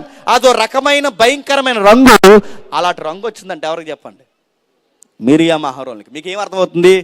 ఇతరుల రంగును కానీ, ఇతరుల నడకను కానీ, ఇతరులను బాడీ షేమింగ్ చేసినా, ఇతరుల మీద లేనిపోయిన మాటలు మాట్లాడినా, ఇతరుల యొక్క కామెంటరీ, ఇతరుల మీద మీరు కామెంటరీ ఎక్కువ చేస్తే, వాళ్ళ యొక్క అందం మీద కానీ, జుట్టు మీద కానీ, వాళ్ళ బట్ట మీద కానీ, వాళ్ళ తినే విధానం మీద కానీ, వాళ్ళ కళ్ళు మీద కానీ, ముక్కు మీద కానీ, నాలుక మీద కానీ, మాటల మీద కానీ ఎవరైనా ఇలాంటి మాటలు మాట్లాడితే దేవుడు ఖచ్చితంగా దాని మీద చర్యలు తీసుకుంటాడు. మీరు కావాలంటే గమనించండి, అందరిని ఎక్కిరించుకు తిరిగిన వాళ్ళు చివరికి ఏం బాగుపడిపోయారో పెద్దమ్మల్ని అడగండి, చెబుతారు. అందరి కాపురాలకి పేర్లు ఎట్టి తిరిగిన ఒక ఆవిడ మీరు గమనించండి. కొంతమంది ఉంటారు, అందరు కాపురాలకి పేర్లు పెట్టినా ఈవిడికి ఉన్నతమైన భర్త ఏమి వచ్చాడు, రోజుకి ఎగరెత్తనేసి కూడా వస్తాడు. గుర్తుపెట్టుకోండి. మాట మీకు అర్థమవుతున్నాయా? ఒకరికి పేరు పెట్టావో దేవుడు నీకు పేరు పెడతాడు. ఒకరు రంగుని ఎటకారం చేసావో దేవుడు నీ రంగు ఎండకడతాడు. ఒకరి కళ్ళుని ఎటకారం చేసావో దేవుడు నీ కళ్ళు సంగతి చూస్తాడు. ఒకరిని బాడీ షేమింగ్ చేస్తావో నువ్వు బాడీ షేమింగ్ చేయబడేలాగా ఆయన ఖచ్చితంగా కొన్ని విషయాలు నిలబెడతాడు. నువ్వేదైతే ఎత్తుతావో అది ఖచ్చితంగా కోస్తావు. మిరియాం బాగా వినండి. మిరియాం అహరోను ఏం సాధించారు మీరు చూడండి 11వ వచనంలో. అహరోను, అయ్యో నా ప్రభువా, మేము అవివేకులం, పాపులమైన మేము చేసిన ఈ పాపము మా మీద మమ్మల్ని చెప్పండి. మేము పాపం చేసి అంటున్నారు, గుర్తుపెట్టండి. మోసే బాగా వినండి, మోసేకి వ్యతిరేకంగా మాట్లాడారు. అహరోను వ్యభిచారం చేశాడా? లేదు. మిరియాం తప్పుడు మాటలు ఏమైనా మాట్లాడిందా? లేదు. మిరియాం ఏమైనా దొంగతనం చేసిందా? లేదు. అహరోను మిరియాములు ఎక్కడైనా అక్రమ సంబంధాలు పెట్టుకున్నారా? లేదు. తాగి దొల్లినట్టుందా? లేదు. మరి పాపం అంటే ఏంటి? ఇతరుల రంగు కోసం, ఇతరుల కాపరాల కోసం మాట్లాడడం కూడా పాపమే. ఆ మాట మీకు అర్థమవుతున్న లేదో? వాళ్ళ పాపం చేసామన్నారు. ఆ పాపం చేసిన వాళ్ళకి డిసీజ్ వస్తే, ఆ భయంకరమైన రోగం వస్తే, ఆ రోగం తగ్గాలి అంటే సూత్రం ఏంటి చెప్పిన? ఎవరినైతే బాధ పెట్టారో మళ్ళీ ఆ వ్యక్తి వచ్చి వాళ్ళ కోసం ప్రాధేయపడితే కానీ వాళ్ళకి స్వస్థత రాలేదంటే గుర్తుపెట్టుకో. ఆ మాటలు మీకు అర్థమవుతుంది లేదు? మోసే వచ్చి మళ్ళీ వాళ్ళ కోసం ప్రార్థన చేస్తే కానీ, మోసే వచ్చి వాళ్ళ కోసం విజ్ఞాపన చేస్తే కానీ, అసలు అహరోను ప్రార్థన కానీ మిరియామ ప్రార్థన కానీ దేవుడు వింటున్నాడా? తన ముఖాన్ని పక్కకి తిప్పుకున్నాడు. మీరెవరినైనా ఎటకారం చేసినా, మీరెవరినైనా ఏడిపించినా, మీరెవరి మీద కాని మాటలు మాట్లాడినా, మీ వల్ల ఎవరైనా ఏడిస్తే, ఆ ఏడ్చే ఏడుపు దేవుడి దగ్గర ఏడిస్తే, వాళ్ళ మనసుల్లో బాధ పెడితే, ఈ నలుగురు కలిసి నన్ను ఎటకారం చేస్తాను ఒక వ్యక్తి కానీ ఏడ్చాడో, మీ సంగతి ఖచ్చితంగా దేవుడు చూసుకుంటాడు. దేవుని పిల్లలైతే నోరిప్పితే సువార్త మాట్లాడండి, చేత కాకపోతే చెప్పండి, నోరుకి జిప్పేసుకోండి. సాధ్యమైతే దేవుడి మాటలు మంచి మాటలు మాట్లాడండి. మాట్లాడటం మీకు రావట్లేదా? చక్కగా నోరు మూసుకుని మాకు ఏం తెలియదు బ్రదర్ అని వచ్చేయండి, అంతేగాని వేరొక మాట మాట్లాడితే అది దుష్టు నుంచి పుట్టింది, గుర్తుపెట్టుకోండి. దేవునికి వ్యతిరేకమైన మాట ఇక్కడ మోసేని బాధ పెట్టింది. అక్కడ ఉన్న మాట చెబితే అక్కడ యాకోబు కుటుంబాన్ని బాధ పెట్టింది. ఇక్కడ ఉన్న మాటలు తిరిగే చెబితే చివరికి ఏమైంది చెప్పండి? నాయకత్వానికి తలనొప్పులు తెచ్చాయి. ఎక్కడైనా మీరు చూడండి, ఒక ఫేవరెటిజం అనేది ప్రాబ్లమ్స్ క్రియేట్ చేస్తుంది. ఆ ఫేవరెటిజంలో కొండాలకి పెద్దపీట వేస్తున్నారు. ఇంకా ఏం జరుగుతుంది? త్వరగా ముగిద్దాం. ఇంకా ఏం జరుగుతుంది ఒకసారి సంఖ్యాకాండం తీయండి. సంఖ్యాకాండము 13వ అధ్యాయం, త్వరగా ముగిద్దాం. సంఖ్యాకాండము 13వ అధ్యాయం మొదటి వచనం. యెహోవా మోసేతో ఎలాగో సెలవిచ్చెను, నీవు ఇశ్రాయేలుకి ఇచ్చుచున్న కానాను దేశమును సంచరించి చూచుటకు నీవు మనుషులను పంపము, వారి పితరుల గోత్రముల్లో ఒక్కొక్క మనుషుల్ని నువ్వు పంపవలను,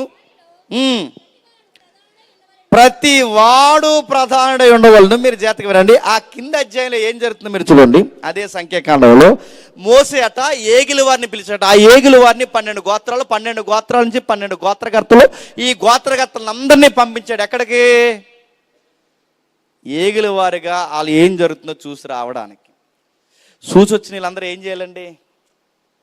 మోసే గారి ప్రాబ్లం ఇలా ఉందండి, ఈ 11 మంది ఉన్నారండి, లేదంటే ఇలా ఉన్నారండి, వాళ్ళు మనకన్నా ఎత్తుగా ఉన్నారండి, పరిస్థితి ఎలా ఉంది, ఏం చేయమంటారని మోసే గారికి చెప్పాలి.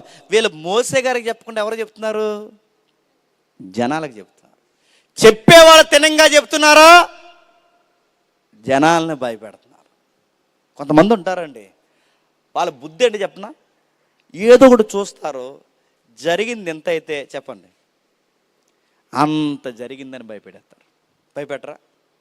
కొన్నిసార్లు ఎవరికైనా ప్రాబ్లం వచ్చి బాధపడుతున్నారు అనుకోండి, సర్లేరా ప్రార్థన చేద్దాం అందరూ ఉన్నా అనాలి. అలా కాకుండా నీకే వచ్చింది రా బాబు ఇదంతా అన్నావే అనుకోండి, ఏమవుతాడండి వాడు? నీకే జరుగుతుంది అంటే ఇలాగంటే ఏమైపోతాడు చెప్పండి. ఇప్పుడు డాక్టర్ గారు ఉన్నారండి, డాక్టర్ గారి దగ్గరికి వెళ్ళాడు ఒక పేషెంట్. డాక్టర్ గారు ఏమనాలి? ఏం బాధపడకు, ఎవరి దగ్గర తగ్గినా తగ్గకపోయినా నా దగ్గర తగ్గుతుంది అనాలి. డాక్టర్ అలా అనకుండా ఒకడు వచ్చి అవన్నీ తీసుకొచ్చావా అన్నాడు అనుకోండి, ఏమైపోతాడు చెప్పండి? అంతే సంగతులు, అక్కడే 2 మోసం అయిపోతాడు. ఒక విషయాన్ని గుర్తుపెట్టుకుని, ఒక సంగతిని పెద్ద చేసి మాట్లాడుతున్నారంటే ఏమనుకోవాలి చెప్పండి. కొంతమందికి అదో బుద్ధి అండి, ఎంత ఉంటే అంత చేసి మాట్లాడతారు. అయ్యో అలాగరా, నీకు తెలియదురా బాబు, ఇదిరా అని అడుగుతున్నాను. అంత ఆవేశం దేనికి, అంత కంగారు దేనికి? ఏదో ఇప్పుడైతే నష్టపోయినట్టు, అరే నీకు తెలియదురా, ఏదో అయిపోతుంది, ఇంత ఆందోళన దేనికి? నీ కంగారే సగం మందిని చంపేసేలా ఉంది. నా మాట మీకు అర్థమవుతుందా? లేని వార్తలు వీళ్ళు వెళ్ళారట.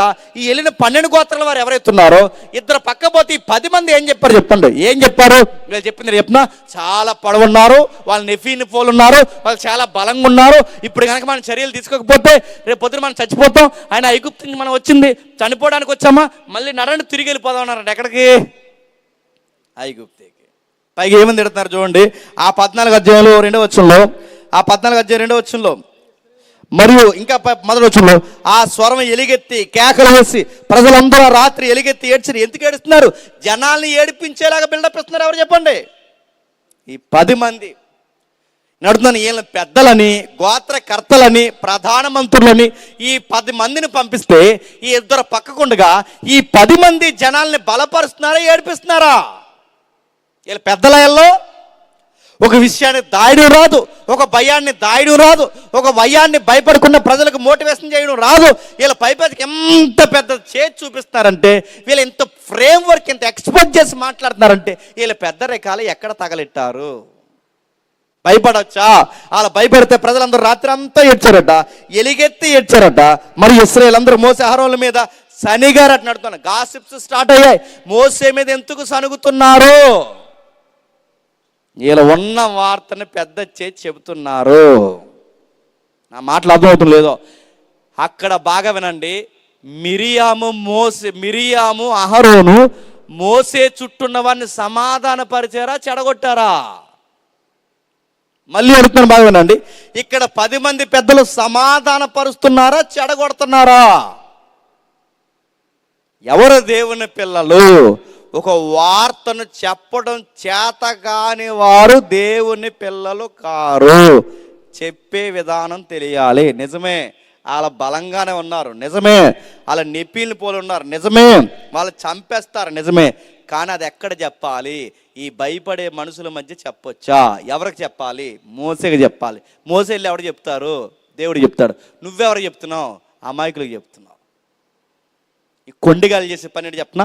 చెప్పాల్సిన వాళ్ళకి చెప్పరు. చెప్పండి, చుట్టూన్న అమ్మాయిలు చెప్తారు. దీనివల్ల ఏం జరుగుద్ది? ఇలా కంగారు అయిపోయి టమాటాలు దొక్కేతారు, దొక్కేది. చెప్పండి, అవరా? చెప్పండి, ఇలా కంగారు అయిపోతారా, అయిపోరా? మొత్తానికి కంగారు అవుతారు. ఎంత తెలియెత్తారు చూడండి. ఆ సర్వ సమాజం, అయ్యో ఐగుప్తులో మేము ఏల చావలేదు, ఈ అరణ్యమందు మేము ఏల చావలేదు, మేము కత్తివాత పడినట్లు యెహోవా మమ్మును ఈ దేశంలోనికి ఏల తీసుకొని వచ్చును. చివరికి ఎవరిని తిడుతున్నారు? మోసేని తిట్టారు. ఇప్పుడు ఎవరిని తిడుతున్నారు? వీళ్ళు ఇలా అవడానికి కారణం ఎవరు?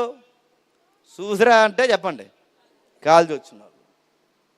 చూసి వచ్చి ఎవరికి చెప్పాలి? మోసేకి చెప్పాలి. వీళ్ళు వచ్చి ఎవరు చెప్తున్నారు? పబ్లిక్ చెప్తున్నారు. నేను చాలా మంది, ఇది ఒక బలహీనత ఉంటుందండి మనకి. మాట్లాడవలసిన వ్యక్తులతో మాట్లాడకుండా చిన్న వ్యక్తులతో మీరు మాట్లాడితే దాని వలన ప్రాబ్లమ్స్ క్రియేట్ అవుతాయి. నిజంగానే మీ కళ్ళల్లో ఏదైనా ప్రాబ్లం పడింది అనుకోండి, ఇంటికల్లా ఇంటి పెద్ద ఉంటాడుగా, ఆయనకి చెప్పండి. నిజంగానే ప్రాబ్లం అనుకోండి, ఇంటికి ఒక తల్లి ఉంటుందిగా, ఆ తల్లికి చెప్పండి. అలా కాకుండా ఇంట్లో ఉన్న వాళ్ళకి ఎవరికైనా చెప్తే ఆ ప్రాబ్లం పరచబడుతుందా? ఇంకా పెద్దదవుతుంది. దాన్ని చక్కదిద్దడం అంటారా, చెడగొట్టడం అంటారు? గుర్తుపెట్టుకోండి. ఏదో ఒక విషయం ఉంటే ఈ వ్యక్తికి చెప్తే ఈ మనిషి బాగుపరుస్తాడా, బాగుపరచడా నీకు తెలియాలి చెప్పే ముందు. దేవుడు ఇవన్నీ లెక్కలో తెస్తాడు, లెక్కలో ఖచ్చితంగా తెస్తాడు.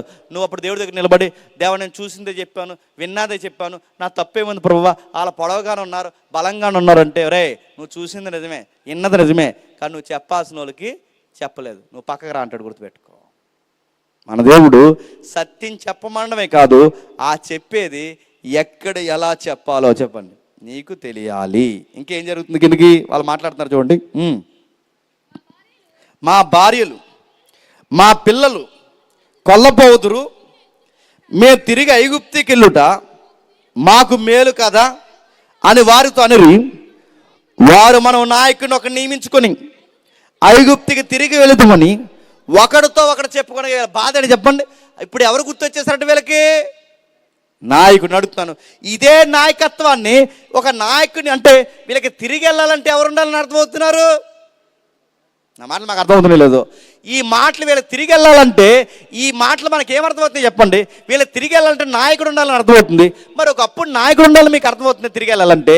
ఇదే నాయకత్వాన్ని మరి ఎర్ర సముద్రం ముందు ఎందుకు అడగలేదు? అప్పుడు అడిగితే ఎవడరాడు యువతలకి, గుర్తుపెట్టుకోండి.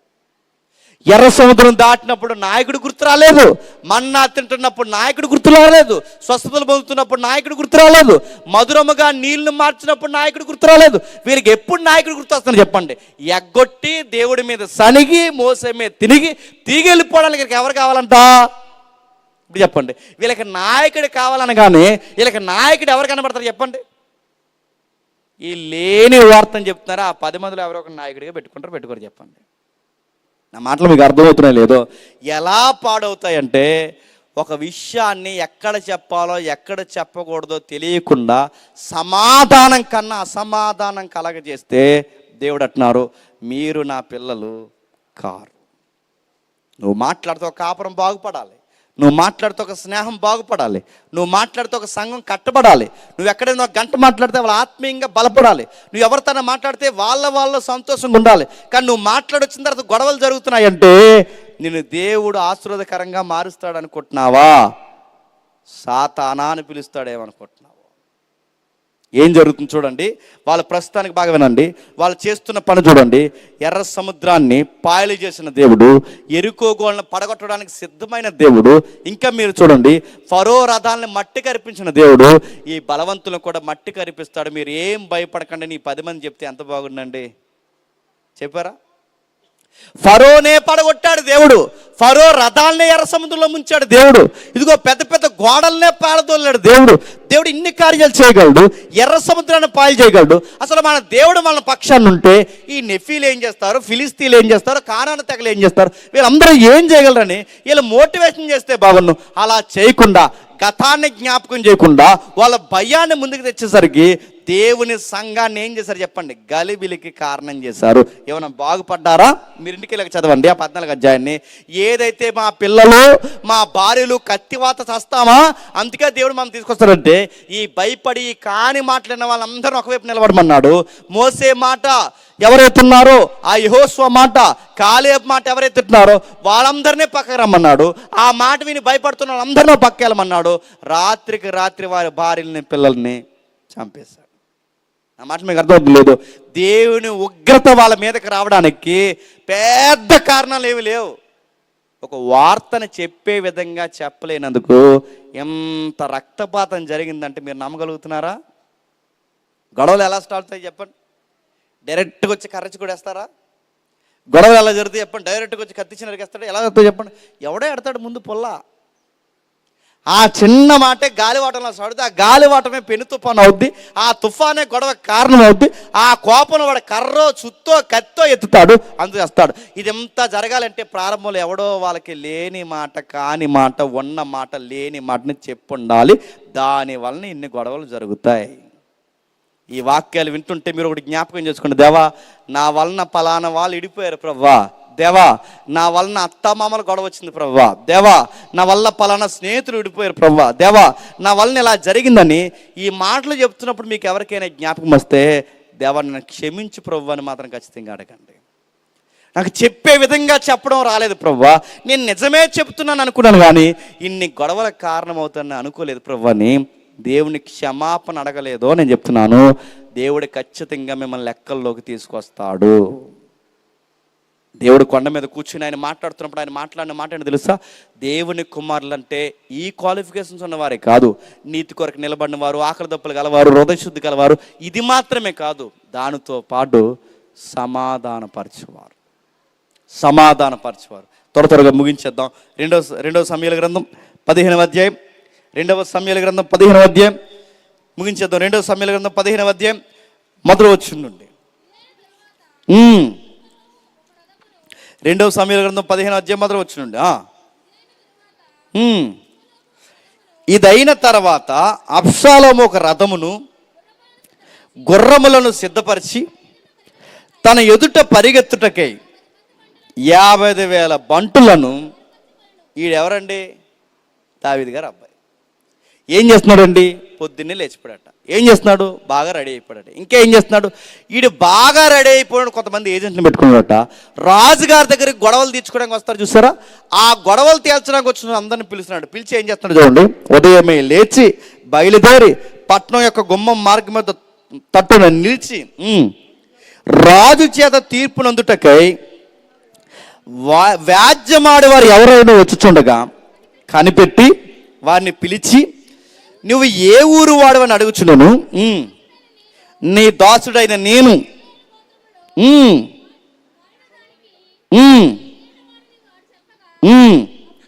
అబ్షాలోము నీ వ్యాజ్యము సరిగానే న్యాయముగానే ఉన్నది కానీ దాన్ని విచారించుటకై నియమింపబడిన వాడు రాజునంత ఒకడును లేడు. ఏంటి బాగా అర్థమవుతుంది ఇక్కడ జాతకండి? లీడర్ ఒకరున్నారు. ఎవరు? రాజుగారు. ఆ రాజుగారు లీడర్గా ఉంటే ఆ లీడర్ దగ్గరికి వెళ్లకుండా మధ్యలో మీడియేటింగ్ చేస్తున్నారంటే ఎవరు? అబ్షాలోం. అబ్షాలోం ఏం చేస్తున్నాడంటే లీడర్ గారు లోపల ఉంటే ఆ లోపల ఉన్న ఆయన దగ్గరికి వెళ్ళనివ్వకుండా జనాలను దగ్గర పిలిచి నీట్గా రెడీ అయిపోయి ఈయనేదో పెద్ద పెద్ద మనిషిలాగా ఒక 50-60 మందిని బాడీ గార్డ్స్ని పెట్టుకుని, కొంతమందిని బాడీ గార్డ్స్ని పెట్టుకుని, ఆ కూర్చొని ఒక 50-60 మందిని బాడీ గార్డ్స్ని పెట్టుకుని పెద్ద బిల్డప్ ఇస్తుంటే వచ్చిపోయే వాళ్ళకి ఏమనిపిస్తుంది? ఎవరైనా ఎంతమంది బాడీ గార్డ్స్ ఉన్నారు, ఈయన ఎవరైనా కానీ వీళ్ళకి ఏమనిపిస్తుంది చెప్పండి? రాజుగారి అబ్బాయి. రాజుగారి అబ్బాయి అంటే మన దావీదు గారి అబ్బాయి అంటే దావీదు గారి అబ్బాయి అంటే వచ్చిపోయిన పిలిస్తే రాజుగారి అబ్బాయి పిలిస్తే వీళ్ళకి ఎలా ఉంటుందండి? రాజుగారు అబ్బాయి పిలుస్తున్నాను కానీ రాజుగారు అబ్బాయి వెళ్ళాడు, ఆ పిలిచి మాట్లాడాడు. ఏంటి మీ గొడవ ఏంటి చెప్పండి, నాయకుడికి నేను చెప్తానని కానీ పలానా గొడవ జరిగిందండి, ఇలా జరిగిందని కానీ మొత్తం గొడవ అన్నాడట. అంత న్యాయం అంతా నీవే పోంది. కానీ ప్రాబ్లం ఏంటంటే నీవు మాట్లాడుతున్న గొడవ న్యాయమే, నువ్వు సరిగ్గానే చెప్పావు, న్యాయం అంతా నీవే పోంది. కానీ నీది రైట్ అని చెప్పడానికి ఒక సరైన న్యాయవాది రాజుగారి దగ్గర లేడన్నాడంట. ఇప్పుడు ఆ చెప్పినోడికి ఎలా ఉంటుంది చెప్పండి? మరి ఎలా అండి సరైనోడు లేకపోతే? మరి సరైనోడు లేడని నేను బాధపడుతున్నాను. నాకు ఎప్పటి నుంచో నా గుండెలు ఉండిపోయింది ఏంటంటే అసలు రాజుగారి దగ్గర న్యాయవిధిగా నేను ఉంటే చెప్పండి బాగుండి అనిపిస్తుందని. కానీ వీళ్ళందరూ ఏమంటారు చెప్పండి? అవునండి ఉన్నది ఉన్నట్టు మీరు అర్థం చేసుకుంటున్నారు అంటాడా? జనాల్ని ఎలా మోటివేషన్ చేస్తున్నాడు చూడండి. ఎప్పుడు కొంతమంది మధ్యలో ఇది ఒక రకమైన పనికిమాల పనులు ఉంటాయండి. మేనోళ్ళ దగ్గరికి వెళ్ళనివ్వకుండా ఈ మధ్యలో గేమ్లు ఆడే వాళ్ళు ఉంటారు చూసారా, అదో రకమైన బుద్ధేలకి. వీళ్ళు ఏం చేస్తున్నారు చూడండి, ఆ మెయిన్ వ్యక్తి దగ్గరికి వెళ్ళకుండా వీళ్ళు ఏం చేస్తున్నారు చూడండి, నీ వ్యాజ్యము సరిగానే ఉంది, న్యాయముగానే ఉంది, నీకు మేలే జరుగుద్ది. అయితే రాజుగారి దగ్గర నీ పక్షాన ఉత్తరం ఇచ్చేవాడు ఎవడో లేడు, తీర్పు చెప్పేవాడు ఎవడు లేడు అనగానే అవునా ఇప్పుడు ఎలాగనగానే ఏం బాధపడకేలా రా అని మరియు తనకు నమస్కారం చేయటకే వచ్చిన ఆ వ్యక్తిని ఎవరినైనా సరే దగ్గరికి వస్తే చెయ్యి చాపి పట్టుకొని ఆ వ్యక్తికి ముద్దు పెట్టి లోపల తీసుకెళ్ళట. ఆ విన్నోడికి ఎలా ఉంటుంది చెప్పండి? నా మాటలు మీకు అర్థమవుతుంది లేదు. వచ్చిన వాళ్ళందరూ కూడా విని బాధపడక నీకు ఇంత అన్యాయం జరిగిందని ఆడి భుజం మీద చెయ్యేసి అయ్యో ఇంత అన్యాయం జరిగిందని ఆడి ముఖం మీద ముద్దెట్టి నేనే కనుక రాజుగారి దగ్గర ఉంటే ఖచ్చితంగా నీకు న్యాయం తీరుతున్నాను. కానీ ఈ బాధ చెప్పుకున్న వాళ్ళందరికీ ఎలా ఉంటుంది చెప్పండి? రాజుగారి కొడుకు మా చెయ్యట్టుకున్నాడు, రాజుగారి కొడుకు మాకు ముద్దెడుతున్నాడు అని కానీ వీళ్ళందరికీ ఎలా ఉంటుంది చెప్పండి? ఇతను రైట్ అనిపిస్తుంది. కొండేలు చెప్పేవాళ్ళు ఎలా ఉంటారు చెప్పనా? ఇంటికి పిలుస్తారు, మనకి టీ ఇస్తారు, ఇంటికి పిలుస్తారు, టీలో బిస్కెట్ కూడా ఇస్తారు, ఇంటికి పిలుస్తారు, వాళ్ళు మనకు భోజనం పెడతారు. ఆ భోజనం పెడుతున్నప్పుడు అంటాడు హే తమ్ముడు కొంచెం ఫ్రై అయ్యి అంటాడు వీడు అనగానే ఇలా ఆవిడ తమ్ముడు తింతమ్ముడు అని కొంత వేస్తుంది, అలా ఆవిడ ఫ్రై వేస్తుంది, ఈ టీ ఎత్తాడు, అన్నీ బాగానే ఉంటాయి, అన్నీ బాగానేస్తాడు. ఇప్పుడు తింటున్నప్పుడు మనకి ఏమనిపిస్తుంది అంటే ఇంత ప్రేమగేల మనల్ని చూసుకుంటున్నారు, అసలు ఏం జరిగిందంటే అక్క అని మొదలెడతాడు వీడు. ఈ తిన్నవాడు ముద్దగదం కిడికి. కొండలు ఎలా స్టార్ట్ అవుతాయి అంటే గుర్తుపెట్టుకోండి, నీకు టీ ఇప్పిస్తారు, టిఫిన్ ఇప్పిస్తారు, దోశ కూడా వేస్తారు గుర్తుపెట్టుకోండి, చట్నీ కూడా ఆడేస్తారు గుర్తుపెట్టుకో, అన్నీ నీకు వేస్తాడు, అన్నీ చేస్తాడు, నీకు మేలే ఏదో చేస్తూ ఉంటారు.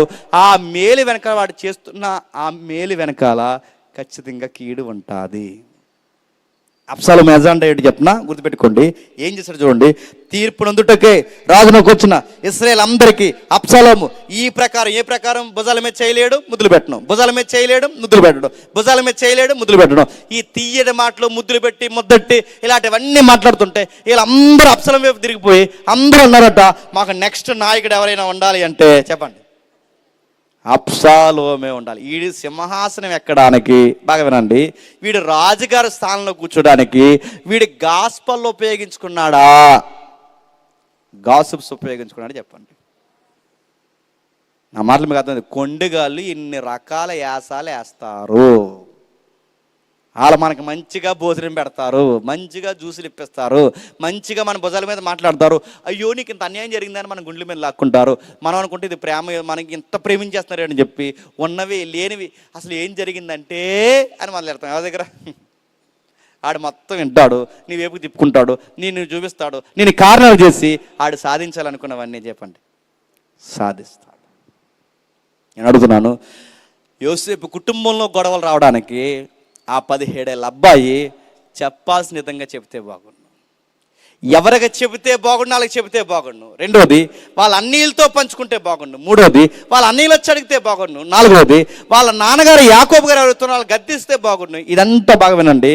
ఎవరికి వాళ్ళే మనసులో పెట్టుకుని ఏం సాధించే చెప్పండి, నష్టపోయారు.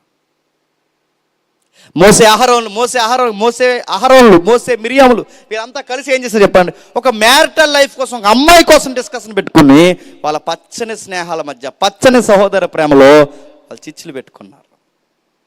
ఇక్కడ మీరు చూడండి, నాయకులుగా 11 మంది నిలబెడితే అందులో 10 మంది వాళ్ళు భయపడమే కాకుండా అందరినీ భయపెట్టారు. చివరికి ఏం సాధించారు చెప్పండి, యెహోవా చేతిలో రాత్రికి రాత్రే చచ్చారు. ఇక్కడ ఏం జరుగుతుందో చూడండి. దావీదు గారిని గద్దె దించడానికి, దావీదు గారిని లేని వ్యక్తిగా క్రియేట్ చేయడానికి, దావీదు గారిని పక్కకు వచ్చేయడానికి వీళ్ళు చేసిన పనికిమాలిన పని ఏంటి చెప్పనా, దావీదు గారి దగ్గర ఒక్కడు కూడా మంచోడు లేడు అన్నారు. మీరు ఎప్పుడు గుర్తుపెట్టుకోండి, ఎవడైనా చెడగొట్టే మాటలు చెప్తుంటే మీకు ఇదే గుర్తు. ఆ వ్యక్తి ఏమంటాడంటే ఎవడ మంచోడు కదంటాడు, ఆడికి ఉన్న బుద్ధి అది గుర్తుపెట్టుకోండి. ఆడి మీద చెప్తాడు, ఈడి మీద చెప్తాడు, ఈడి మీద చెప్తాడు, ఈడి మీద చెప్తాడు, ఈడి మీద చెప్తాడు. మరి ఎవడ మంచోడు కాకపోతే మరి ఎవర్రా మంచోడు అంటే ఆడి దగ్గర ఆన్సర్ ఎవరు చెప్పండి, నేనే మంచోడు, మీరు నన్నే ఎన్నుకోండి గుర్తుపెట్టుకోండి. నాయకులు ఇప్పుడు మీరు తెల్లారితే మీరు చూడండి, న్యూస్ మీడియా ఎప్పుడైనా మీరు గమనించారా, ఒక్కో పార్టీకి ఒక ఛానల్ ఉందా లేదా చెప్పండి. ఎంతసేపు ఈ ఛానల్ ఎవరి కోసం చెప్తే చెప్పండి, టీడీపీ కోసం చెప్తుంది. ఎంతసేపు ఈ ఛానల్ ఎవరి కోసం చెప్తే చెప్పండి, వైసీపీ కోసం చెప్తుంది. ఈ ఛానల్ కొత్తగా వస్తుంది ఇప్పుడు జనసేన కోసం చెప్తుంది. ఇదంటే ఏంటి చెప్పండి, జనాలు అలాంటి వాళ్ళు అంటే అసలు ఏం జరిగిందో పూర్తిగా వినరు, ఏం జరిగిందో సీన్లోకి వెళ్ళరు, ఏం జరిగిందో వెనక ముందు ఆలోచించరు. ఏది వింటే అదే నిజం అనుకుంటారు, ఏది చూస్తే అదే నిజం. అందుకే తెల్లారితే న్యూస్ మీడియా పని ఏంటి చెప్పనా, లేని వార్తలు చెప్పడంలో దిట్ట ఎవరో చెప్పనా, ఈ వార్తా ఛానల్ గుర్తుపెట్టుకోండి.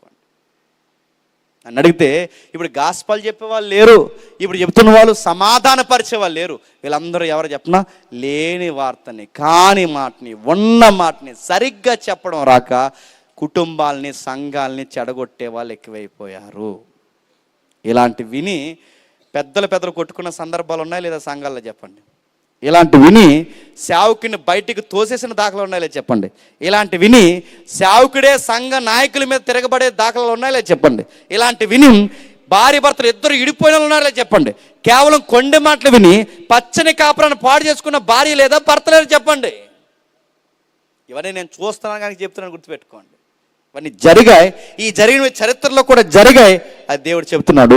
లీడర్స్ దగ్గరికి వెళ్లకుండా వీళ్ళ మధ్యలో చేస్తున్న ఈ కుప్పగంతుల పనులు చివరికి ఏం సాధించాయి చెప్పండి, దావీదుని బాధ గురిచేసే. నడుతున్న అబ్షాలోము ఏమైనా బాగుపడిపోయాడా, అడ్డంగా ఎదుగునుండి అడ్డంగానే చెప్పండి శత్రువులు చేసులో చచ్చిపోయాడు. ఏం బాగుపడిపోయారు గుర్తుపెట్టుకోండి. వాళ్ళని మోసం చేసి, వీళ్ళని మోసం చేసి, ఆ మాట చెప్పి, ఈ మాట చెప్పి, ఆయన తక్కువ చేసి, ఈయన తక్కువ చేసి నువ్వేదో గొప్ప అయిపోతే ఎంతకాలం కవర్ చేస్తావు? నువ్వు ఇతరుల కోసం మాట్లాడితే దేవుడు ఇంకొకరిని తీసుకొచ్చి నీ కోసం మాట్లాడేలా చేస్తాడు. నువ్వు ఇతరులను బాధ పెడితే దేవుడు నిన్ను బాధ పెడతాడు. నువ్వు ఇతరులను నిలబెడితే దేవుడు నిన్ను నిలబెడతాడు. ఎవరి కోసమే నువ్వు చెడ్డగా మాట్లాడితే నీ కోసం 100 మంది చెడ్డగా మాట్లాడేవాడిని దేవుడు తయారు చేస్తాడు. అది గుర్తుపెట్టుకోండి. సాధ్యమైతే చెప్పండి సమాధానపరచండి, లేదంటే నోరు మూసుకోండి. సాధ్యమైతే సువార్త చెప్పండి, లేని వార్తను, అనవసరమైన వార్తలు చెప్పకుండా నాలుకను చెప్పండి అదుపు చేసుకోండి. యెహోవాకి వేయమైన వాటిలో ఏంటి చెప్పినా, లేని వార్తను పుట్టించడం. లేని వార్తను పుట్టించినప్పుడు పెద్ద పాపాలంటే వ్యభిచారాలు, సిగరెట్లు కాల్చడాలు, దొంగతనాలు చేయడాలు, ఎదురు నరహత్యలు, ఇవే కాదు పాపం. పాపం అంటే చెప్పినా ఒక వార్తను తెనంగా చెప్పడం రాకపోయినా చెప్పండి అది పాపమే. ఈ బుద్ధి అంతా ఎవడుకుంటుందంటే మీరు రాత్రి చూస్తారు, అది దేవుడి బుద్ధి కాదు చెప్పండి, సాతానుగాడి బుద్ధి. మీరు దేవుని పిల్లలైతే ఒక సహోదరుని సంపాదించుకునే మాటలు చెప్తారు, అది సాతాను సంబంధాలు అయితే యోబు మీద నేరాలు ఎలా మోపుతున్నాడో మీరు కూడా అందరి మీద చెప్పండి నేరాలు మోపుకుంటూ తిరుగుతారు. ఇది ఒక్కడు చూడండి, త్వరగా ముగిద్దాం. సామెతల గ్రంథం 25వ అధ్యాయం, సామెతల గ్రంథం 25వ అధ్యాయం 9వ వచనం. సామెతల గ్రంథం 25వ అధ్యాయం 9వ వచనం. నీ పొరుగు వానితో నువ్వు వ్యాధ్యమాడవచ్చు కానీ పరును గుట్టు బయట పెట్టకము. వినువాడు ఏంటంటే నిన్ను అవమానపరచునేమో, అందువలన నీకు కలిగిన అపకీర్తి ఎన్నటికి నీ పోకుండా.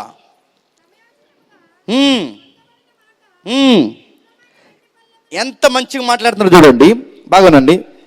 నీ పొరుగువానితో వ్యాజ్యం ఆడవచ్చు కానీ నీ పొరుగువాని గుట్టు బయట పెట్టుకోడు. నీ పొరుగువానితో మాట్లాడు. నీకు గొడవ వచ్చిందా, నీకు ఏదైనా ఆడికి నీకు తగని గొడవ ఏమైనా ఉందా, దానికోసం మాట్లాడు. వాడు నీ ప్రాపర్టీ తీసుకున్నా మాట్లాడు, వాడు నీ దగ్గర ఏం డబ్బులు కాసి మాట్లాడు, కానీ అంతవరకే మాట్లాడు. కానీ మనం చేసే పని ఏంటి చెప్పినా, అక్కడి వరకు మాట్లాడాల్సిన మనం ఏం చేస్తామంట, ఆడి గుట్టు బయట ఎట్టకు. ఇక ఆడికి గొడవ వస్తే గొడవ కోసమే మాట్లాడు, కానీ మనం ఏం చేస్తాం, అప్పటి వరకు ఆడితో సెట్టా పట్టాలేసి తిరిగి నీడు ఏమంటాడంటే, అసలు ఆడు ఎలాంటోడు అంటే అంటాడు. మరి ఇన్ని రోజులు ఎందుకు చెప్పలేదురా ఆడితో తిరిగో గనక. ఇప్పుడు గొడవ వచ్చింది మనకి, గొడవ అయినప్పుడు ఈ గొడవ అయిపోయిన తర్వాత ఇప్పుడు చెప్తున్నాడు వాడి గురించి. ఏమని చెప్తున్నాడు, ఆడు అలాగండి, ఈడు ఎలాగండి, మీరు ఎలాగంటే. మరి ఇన్ని రోజులు ఏం చేస్తావు, ఆడు సంకనాకేమని అడుగుతున్నాను నేను.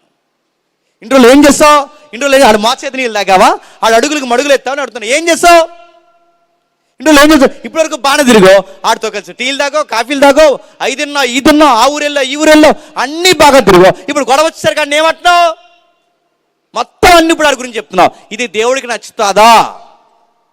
దేవుడు ఏమన్నా చెప్పినా, నీకు గొడవ ఏదన్నా అంటే చూసుకో, కానీ వాడి గురించి పట్టుకెళ్ళి వేరే దిక్కున వాడి గురించి చెడ్డగా చెప్పావనుకో, దేవుడు అన్నాడు నీ గుట్టు నేను బయట ఎడతానన్నాడు.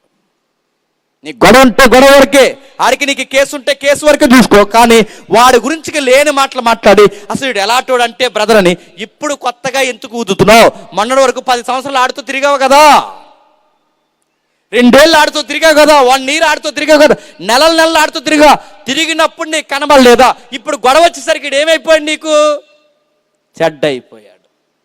దేవుడు అంటున్నాడు, వ్యాజ్యం ఆడినప్పుడు వ్యాజ్యమే వాడు, కానీ ఆ వ్యాజ్యం ఆడకుండా ఆడు గుట్టు బయట పెట్టావో ఈయనవాడు ఏమనుకుంటాడు, అరే ఇడు మంచోడరా, ఇది బాగా చెప్తున్నాడు అనుకుంటాడా? ఆడి గురించి వెళ్ళి నువ్వు ఇంకొకటి గురించి చెప్తే, ఆడి గురించి నువ్వు ఇంకొకటి దగ్గర చెప్తే వినేవాడు ఏమనుకుంటాడు, నువ్వు మంచోడు అనుకోడు, గుర్తుపెట్టుకోండి. నువ్వు పెద్ద తేడాగాడు అనుకుంటాడు, గుర్తుపెట్టుకో. ఎందుకు చెప్పినా, తిరిగి 2 రోజులు ఆడుతూ తిరిగాడు, ఇప్పుడు ఆడి గురించి నాకు చెడ్డగా చెప్తున్నాడు, ఇప్పుడు నాతో తిరుగుతాడు. మళ్ళీ వెళ్ళి చెప్పండి, నిన్నే అసహ్యించుకుంటారు, నిన్నే తక్కువ చేస్తారు. అందుకే దేవుడు ఏమన్నాడు తెలుసా, దానికన్నా ఏమన్నాడు చూడండి కిందకి, సంయోచితమైన మాట, సంయోచితంగా పలకబడిన మాట చిత్రమైన ఎండి పలములో ఉంచబడిన బంగారు. అంటే ఏ సమయానికి ఏ మాట మాట్లాడాలో పెద్దమ్మా చెప్పండి, పెద్ద అయినా నీకు తెలియాలి. సమయోచితం అంటే ఏ టైంకి ఏం మాట్లాడి నీకు తెలియాలి. నాకు తెలుసులే, నేను విన్నదే చెప్తున్నాను, చూసిందే చెప్తున్నాను, నువ్వు విన్నదే చెప్తున్నావులే, చూసిందే చెప్తున్నావులే, కానీ ఏ టైంలో చెప్తున్నావు, ఎలాంటి పరిస్థితుల్లో చెప్తున్నావు, ఇవన్నిటికీ షరతులు వర్తిస్తాయి. నువ్వు చెప్పాల్సిన విధంగా చెప్పకపోతే నువ్వు ఉన్న మాటనే చెప్పినా దేవుడు తీర్పుల్లోకి తెస్తాడు. అందుకే సాధ్యమైతే ఒకరి కోసం మాట్లాడడం మానేయండి, ఇది మీ ఆత్మీయ జీవితానికి మంచిది. ఎవరైనా ఎవరి కోసమని అడిగితే నాకు తెలియదు బ్రదరు, ఆయన నేను తెలిసినా చెప్పను బ్రదరు, ఎందుకురా అని అడుగుతారు. దేవుడు చెప్పొద్దన్నాడు బ్రదరు, సామెతల్లో ఇలా ఉంది, మత్తయి సువార్త 5వ అధ్యాయం ఇలా ఉంది. సాధ్యమైతే సమాధానపరిచే విషయాలే దేవుడు చెప్పమన్నాడు. మీ మధ్య చెడిపోయే విషయాలు నిజమైనా నేను చెప్పలేను బ్రదర్ అని మీరు నోరిప్పి చెప్పండి, అప్పుడు అడిగిన వాడికి కూడా భయం కలుగుతుంది. కానీ మీరు ఎలాంటోళ్ళు, టీ ఇప్పితే చాలు చెప్పండి, మొత్తం చెప్పేస్తారు. ఇంకా ఆడు కూర్చోబెట్టి సాంబార్ ఎత్తే చాలు మొత్తం చెప్పేదని అడుగుతున్నాను. ఇది దేవుడికి నచ్చుతుందా? అందుకే దేవుడు అంటున్నాడు, ఒకవేళ నీకు ఇదే ప్రాబ్లం ఉంటే దేవుడు ఇదే అంటున్నాడు, నిజంగానే వడవల్ల ఇబ్బంది కలగవు, ఫైనాన్షియల్గా దెబ్బకొట్టాడో, ఎలాగ దెబ్బకొట్టాడో, మొత్తం మీద వడవల్ల బాధ కలుగుతున్నావు, ఏదో ఒకటి జరుగుతుంది. నువ్వు చేయాల్సిన పని ఏంటంటే, ఒకసారి చూడండి మత్తయి సువార్త 18వ అధ్యాయం ముగిద్దాం. మత్తయి సువార్త 18వ అధ్యాయం, మత్తయి సువార్త 18వ అధ్యాయం 15 వచ్చింది. మరియు నీ సహోదరుడు నీ ఎడల తప్పుదము చేసిన ఎడల నీవును అతను ఒంటరిగా ఉన్నప్పుడు అతన్ని గద్దించుము, అతన్ని మాట విని ఎడల నీ సహోదరుని మీకు దేవుని మైండ్ సెట్ అర్థమవుతుందా? ఎవరితోన్నా ఏదన్నా ప్రాబ్లం ఉంటే నువ్వు ఒంటరిగా వెళ్ళాడిని గద్దించు, అప్పుడు ఏం సంపాదించుకుంటావు అన్నాడు. ఇప్పుడు చెప్పండి, దేవుని మనసల్లా ఒకటేనండి, ఒక వ్యక్తిని మనం సంపాదించుకోవాలి అంతే. సాతానుగాడి మనసల్లా ఒకటేనండి, చెప్పండి, వ్యక్తుల్ని చెడగొట్టి దూరం చేయాలి. అది సాతాను మనసు. దేవుని మనసు వ్యక్తుల్ని సంపాదించడం. ఏమన్నాడు? నిజంగానే గొడవ పెట్టాడు, నిజంగానే ఇబ్బంది పెట్టాడు, నిజంగానే వాడు నీకు బాధ కలిగించాడు అనుకో, ఎల్లు నువ్వు పర్సనల్గా మాట్లాడు. మరి నీ వల్ల నేను బాధపడుతున్నాను నిజంగా చెప్పండి. ఎవరన్నా మనల్ని బాధ పెడితే మీరు ఆలయాలకు చెప్పండి, ఆడు నన్ను చాలా బాధపడుతున్నారని. మీరు డైరెక్ట్గా వెళ్ళి ఆడికే చెప్పండి, అన్న నేను రాత్రులు చాలా బాధపడుతున్నాను అన్న, అన్న నీ గురించి నేను చాలా బాధపడుతున్నాను అన్న, నీ వల్ల నేను చాలా దుఃఖం వస్తున్నాను, ఆడికి డైరెక్ట్గా చెప్పండి. నిజంగా ఆడికి మనస్సాక్షి పనిచేస్తాడు, గద్దెంపడతాడండి. నిజంగా ఆడికి మనస్సాక్షి పనిచేస్తే ఈ డైరెక్ట్గా వచ్చి నా వల్ల బాధపడుతున్నాను అంటున్నానని వాడు నాకే చెప్తున్నాడంటే నేను ఇలా చేయకూడదని నిజంగా ఆడికి మనస్సాక్షి ఉంటే బాధపడతాడు. ఒకవేళ అది విన్నా కూడా ఇంకా నేను బాధ పెట్టాడంటే ఆడి సంగతి చెప్పండి దేవుడు చూస్తాడు. ఇది సమయోచితంగా వ్యవహరించవలసిన తీరు గుర్తుపెట్టుకోండి. ఈ పెద్ద ఆత్మీయ విషయాలు ఏం కాదు, కానీ మన ఆత్మీయ జీవితానికి చాలా అవసరమైన సంగతులు గుర్తుపెట్టుకోండి. ఈ పెద్ద మర్మగర్భమైన ప్రసంగాలు ఏం కాదు, కానీ మన ఆత్మీయ జీవితాన్ని, కుటుంబాలను కట్టే ఉన్నతమైన సంగతులను మాత్రం మర్చిపోకండి.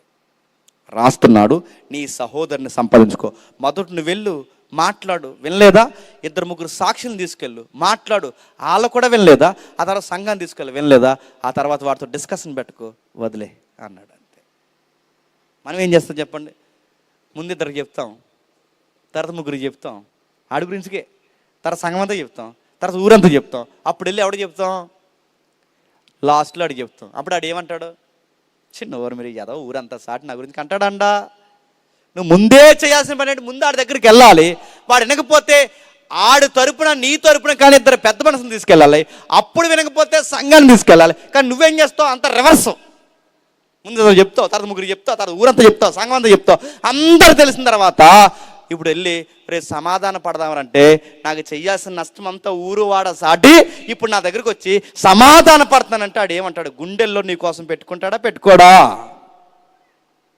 దేవుడు ఏమంటున్నాడు తెలుసా? గుర్తుపెట్టుకోండి, సాధ్యమైతే సమాధానపరచండి, సాధ్యమైతే సువార్త చెప్పండి, సాధ్యమైతే ఒకరిని సంపాదించుకోండి. కాని మాట ఏది చెప్పినా అది దేవుని పరిచర్య కాదు, చెప్పండి, సాతాను పరిచర్య. దేవుడు సమాధానపరుచుకుంటాడు, సాతాను చెడగొడతాడు. అందుకే ఆ మత్తయి సువార్త 5వ అధ్యాయంలో చెప్తున్నాడు. ఒకసారి చదువుదాం, చదువు ముగిద్దాం. మత్తయి సువార్త 5వ అధ్యాయం 8-9 వచనాలు. హృదయ శుద్ధి గల వారు ధన్యులు, వారు దేవుని చూసెదరు.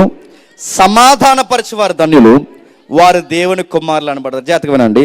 హృదయ శుద్ధి అనే దాని కిందే పెట్టిందండి, చెప్పండి, సమాధాన పడతాం. హృదయ శుద్ధి అనేది కన్నాడు, హృదయం నిండిన దాన్ని బట్టే నోరు మాట్లాడతారు. నీకు అడుగుతున్నాను, నీ గుండెలో సువార్త రావట్లేదంటే నీకు లోపల సువార్త లేదు. ఏముంది చెప్పండి? పనికి మన చెత్త అంతా ఉంది. ఆ ఇంటి గొడవలు ఎక్కించుకుంటావు, ఈ ఇంటి గొడవలు ఎక్కించుకుంటావు, అక్కడ గొడవలు ఎక్కించుకుంటావు, లేని వార్తలన్నీ గుండెలో పెట్టుకుంటావు. మరి నోరిప్పితే ఏమొస్తుంది? సువార్త వస్తుందా? ఇలాంటి దుర్వార్తలన్నీ వస్తాయి. నీ గుండెల్లో నుంచి, నీ నోట్లోంచి సువార్త రావాలి అంటే నీ మనసంతా ఏముండాలి చెప్పండి?